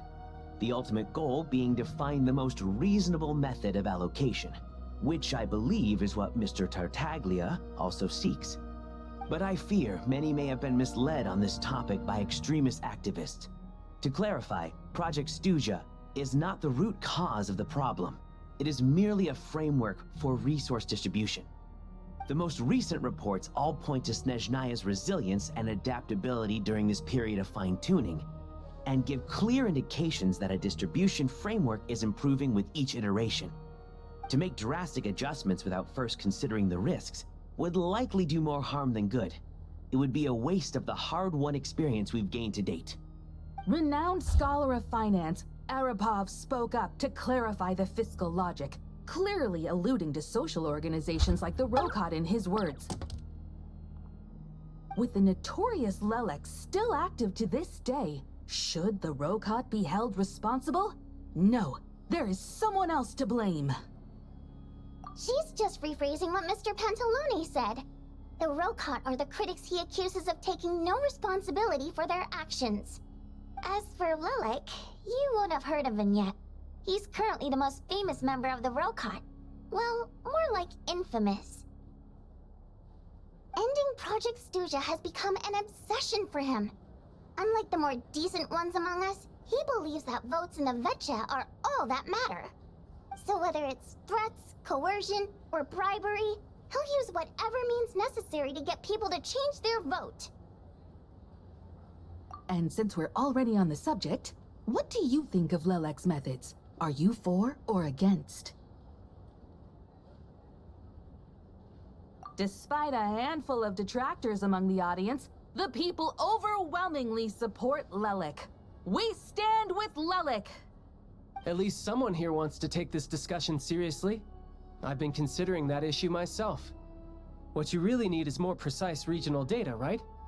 I think it would be easiest to let the Fatui handle it, since they're already in charge of Crystal shipments anyway. We may as well get them to collect some data while they're at it. Whatever you need, you can ask the Fatui to look into it for you. In terms of supervision, I think the Druzhna would be a good fit. I had hoped to discuss this with Miss Vesna, but sadly, she's not present. I will be happy to take a note of your suggestions and present them to Commander Vesna for a decision upon her return. The Commander has always taken a keen interest in Project Stuja. However, given the Druzhna's demanding workload, I'm afraid it may prove difficult for them to provide any practical support. Let us refrain from jumping to conclusions until a concrete and actionable plan is in place. My apologies, Lord Rooster. There are numerous issues to address here, including manpower, time sensitivity, and reporting lines. Nevertheless, I support drafting a proposal. follow the usual procedure, and it can be raised as a new motion for all parties to evaluate at the appropriate time. In that case, I'd like to share one thought before the proposal is drafted. The issue of time sensitivity was raised just now, which I presume relates to the official reports. In fact, the Energy Commission already collects regular statistics on each urban center and its surrounding area. Would these be of any use? That's a good idea. I read every issue of Svietloslaidovka's report, and although my focus is mostly on the section about equipment operation, the energy consumption statistics also yield a lot of insights. Be that as it may, does no one see an issue with using local data to determine crystal quotas? In the long term, it seems like a very risky solution. Not if they are used purely for reference. So long as we have the report from the Northland Bank's headquarters to corroborate it, no one will be able to fool me. Very well then. It appears that this arrangement is acceptable to all parties. Yeah, sounds good to me. The members reached a provisional consensus on the issue of improving treatment for Fatui soldiers.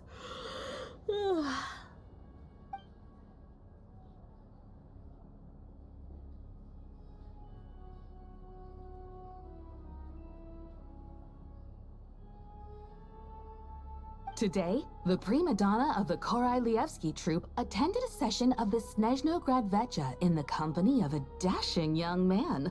The question on all our minds is, what is the true nature of their relationship? Write anything like that again, and I'm revoking your permission to interview the troupe. Got it?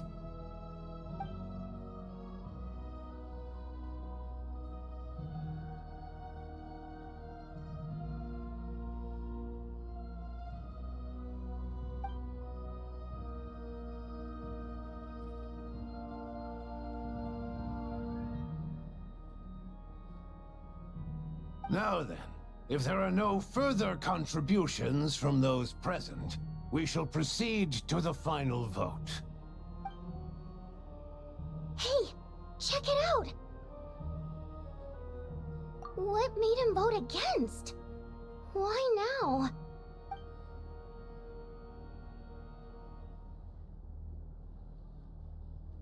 The votes have been tallied. Those in favor of continuing Project Stuja total 61%, securing a clear majority. That was too close. The margin has shrunk yet again. Chuganov was a huge loss. I'll bet Lelek is behind this. I wonder how Pulcinella will respond this time. Chuganov. I see. Lelek strikes again. Yes, go, Lelek. Once Project Stuja is defeated, our unwavering support at Bring Out the Kvass will finally pay off when we make our comeback. I can taste our victory already! In accordance with the result of this vote, Project Stuja will remain in effect until the next Vecha period. Finally, may I remind us all, we debate only for the greater glory and solidarity of our nation. May the aurora shine ever on, and the tundra always stand firm. The session is concluded.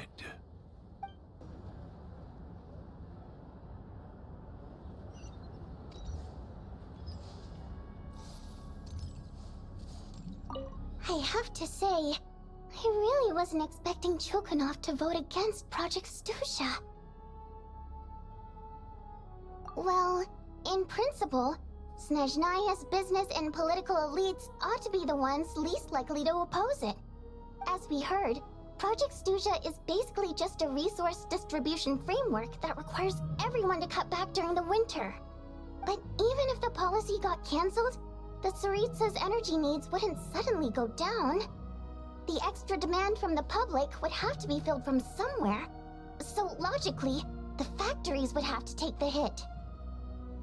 I got a letter from Mr. Mitya just before today's session. He said he's confirmed that there are issues around overtime and excessive energy consumption at the Iskra manufacturing plant. In a situation like this, once the Rooster receives the report, He'll order the factory to halt production and submit to an investigation before issuing a penalty.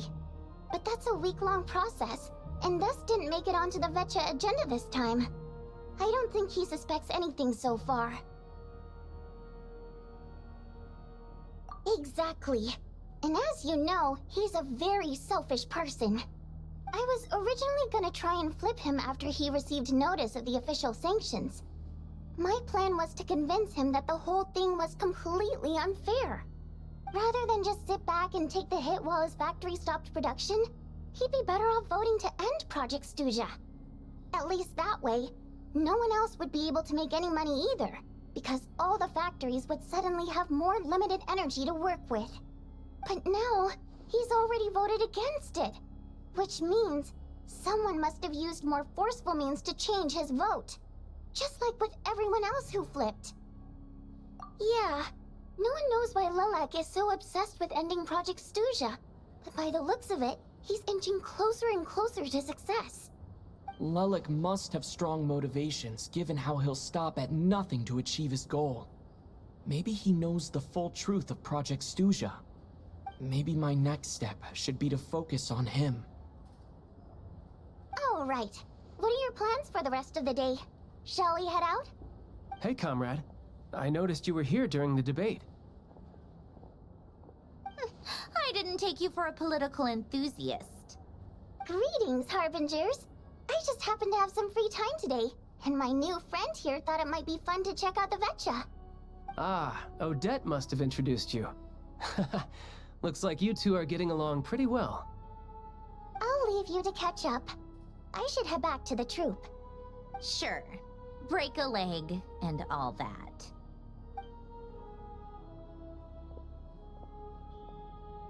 Thought it might be fun to check out the Vetcha, did you?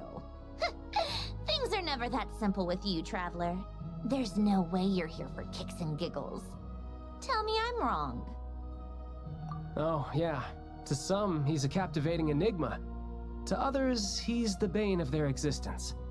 No one ever thought that some anonymous nobody from the Rokot could cause such a stir. Huh? You want to look into Lelik? Then I'm sure his days of anonymity are numbered. What do you think, Sandrone?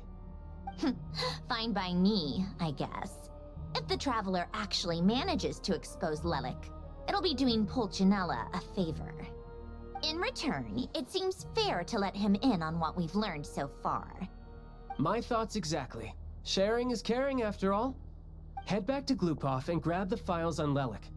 It's easier to just pull the records than go through the rigmarole of getting the Traveler a visitor's permit. As you command, child, sir. In that case, since we're going to be waiting anyway, I'll have someone brew a pot of black tea.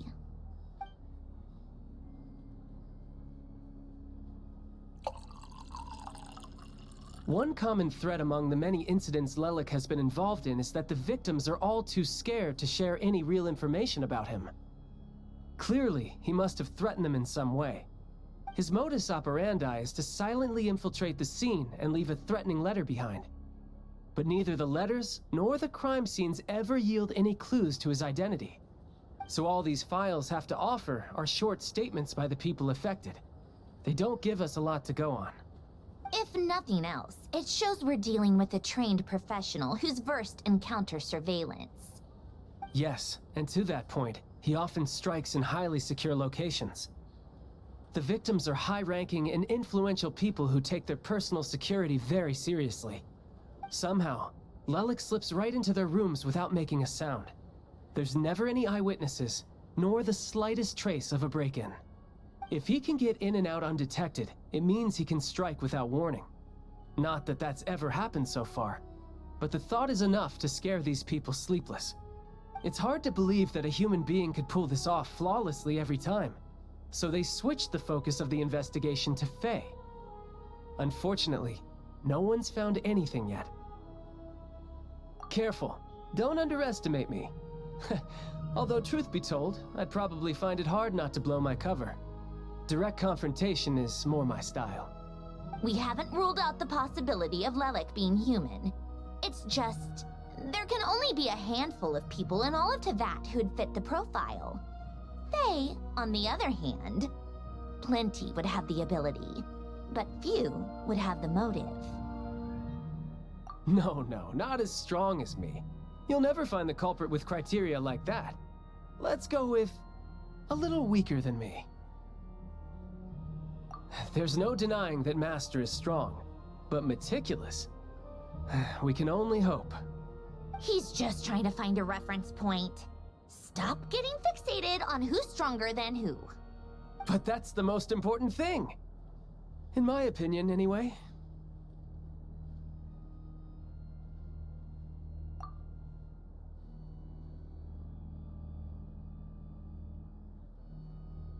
Odette? Yeah, that seems about right. Her skills are solid, and she's always calm under pressure. Except she's Fatui, so the likelihood of her working against us is pretty low. But yeah, much more accurate than your previous example, at least. No, wait a moment. Maybe we should interrogate that assumption. What do you mean? Which assumption? Her Fatui identity doesn't necessarily exonerate her. And when you think about it, the Rokot would be precisely what she needs to conceal her identity. Plus, she wouldn't need to be such a pro at covering her tracks. She'd already know where the Fatui will be and when, so she could choose the perfect time to act. Oh, yikes. I was just thinking out loud. Why is this starting to sound like such a convincing theory? Still, what reason could Odette possibly have for trying to call off Project Stuzha? Arlecchino would be the best person to ask. She knows Odette best. Unfortunately, she isn't back yet. Rosaline used to open up to her in private about her struggles with Odette. As I'm sure you can imagine, Arlecchino is quite a lot better with children than Rosaline was. She gave her some tips on how to handle the situation, and Rosaline managed to reach a settlement with Odette before leaving. So I suppose there were at least no lifelong regrets left behind. Beyond that, I don't know the details about that side of things. But I do know that Odette definitely has a motive to hold a grudge against Project Stuzha. The reason being, her father passed away during the early stages of the project. That was back before it had been named Project Stuzha, when things were still being worked out. But in essence, it's remained the same ever since. Huh, the more you know. Rosaline was always so self-centered. I never understood why she started paying so much attention to Odette. Is that such a surprise? If you cast your mind back, you may remember that Rosaline and I weren't exactly close. We had tea together a few times, but that was about it. Odette's past is no secret. Her father was a Fatus and her mother was a very famous ballerina. On the surface, it looks like she followed right in her parents' footsteps. But the truth is quite a different story. After her father passed away on a mission, her mother was overcome with grief. She broke her leg during a performance and could never dance again. Odette was only interested in ballet at the time, but this tragedy left the family with both breadwinners gone. They could barely make ends meet. Per Capitano's policy, family members of Fatui who died in the line of duty had to be appropriately accommodated and provided with adequate assistance. So, regardless of how Rosaline may have felt about it, it fell to her to resolve the issue of Odette's family's livelihood. In the end, the solution they agreed upon was to have Odette join the Fatui. Right, because the alternative would have been a one-off compensation payment, I guess. In that sense, joining up was definitely the better option. Still, she must have had mixed feelings about it, right? If she doesn't even like the Fatui. It's just a theory, a possibility. But as a motive for Odette to become Lelik, it holds up. That said, I have no idea where Odette's head is at right now, or what her conflict with Rosaline was about. Plenty of people were on bad terms with Rosaline. I have no intention of trying to figure it all out. Yes, but there's not much point in discussing that now. Yeah, back to Lelik. Since our investigations so far have turned up next to nothing, We've got nothing to lose by trying a new angle. Funnily enough, Tonya and I had actually made plans to go to the theater tomorrow to watch Odette's rehearsal. Unfortunately, thanks to this Lelik situation, I'll be stuck working overtime again. Which means you can go in my place. No point wasting the ticket. Plus, you'll get to meet Tonya. Spirit Seeker. Quite the classic ballet. It was passed down through Odette's mother's family for generations, though it hasn't been performed in years. But Odette's been practicing it diligently, and it's finally ready for a return to the stage. Excitement is through the roof. Tickets for the official performance sold out long ago. Tonya's excited for it too. She's desperate to see it no matter what. Personally, it's not really my kind of thing, but since she's my little sister, I had to figure something out. I've actually seen it several times before. The story's pretty straightforward. The lead character follows a trail of clues left behind by a spirit, gradually recovering her memories along the way. It's a tale of love and regret. So not exactly reinventing the wheel, at least by today's standards. But when that classic melody kicks in and the lead character begins to dance, it always gets me. It really is beautiful. Not an easy dance to do justice to, though. I know it's always been Odette's dream to perform this piece, but I'm not sure she's really ready. In that case, I think that even if she is Lelik, we should wait until her performance is over before we respond. I'll let you take it from here, comrade. Sounds like you made a ton of progress today. It's good that everything's going so smoothly. Next step is to head back to the theater and get a clear answer from Odette.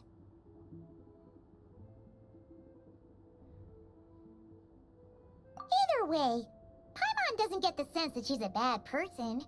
Sure, she might have done some pretty extreme things, but Paimon bet she has her reasons. Maybe this is going too far, but like, with everything she's managed to do so far, wouldn't it make more sense in theory to be even more, heavy-handed? Why leave a letter when she could, well, we know there are plenty of other ways to keep people in line, right? The point is, she could have gone further, but she didn't. So, if it is her, she's got some principles at least. Yeah! Well, all you can do is follow the facts wherever they lead. No change, really. But that thing Paimon told you about yesterday? Paimon feels like she can sense it more clearly now. Hearing you talk about your day makes Paimon itch for an adventure. If only she could be there with you so we could experience it all together. Yeah, I wish you could be there too. I'm not used to adventuring alone. But don't worry, we'll get to the bottom of this. Guess it's just one of those things. Never mind.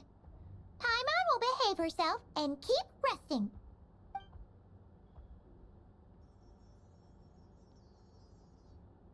If Odette is Lelik, she may well have inside information on Project Stuja. Her father was involved with the project's early implementation and tragically died in the process. Now, she's dedicated herself to bringing it to an end. It's hard to imagine she could have gotten this far without knowing anything at all about the Tsaritsa's true intentions. When she spoke to us as a member of the Fatui, how much did she let on? And how much was she hiding? Only time will tell. Maybe tomorrow, everything will be answered. Hey look! It's snowing! Could be a tough day ahead. Make sure you wrap up warm tomorrow.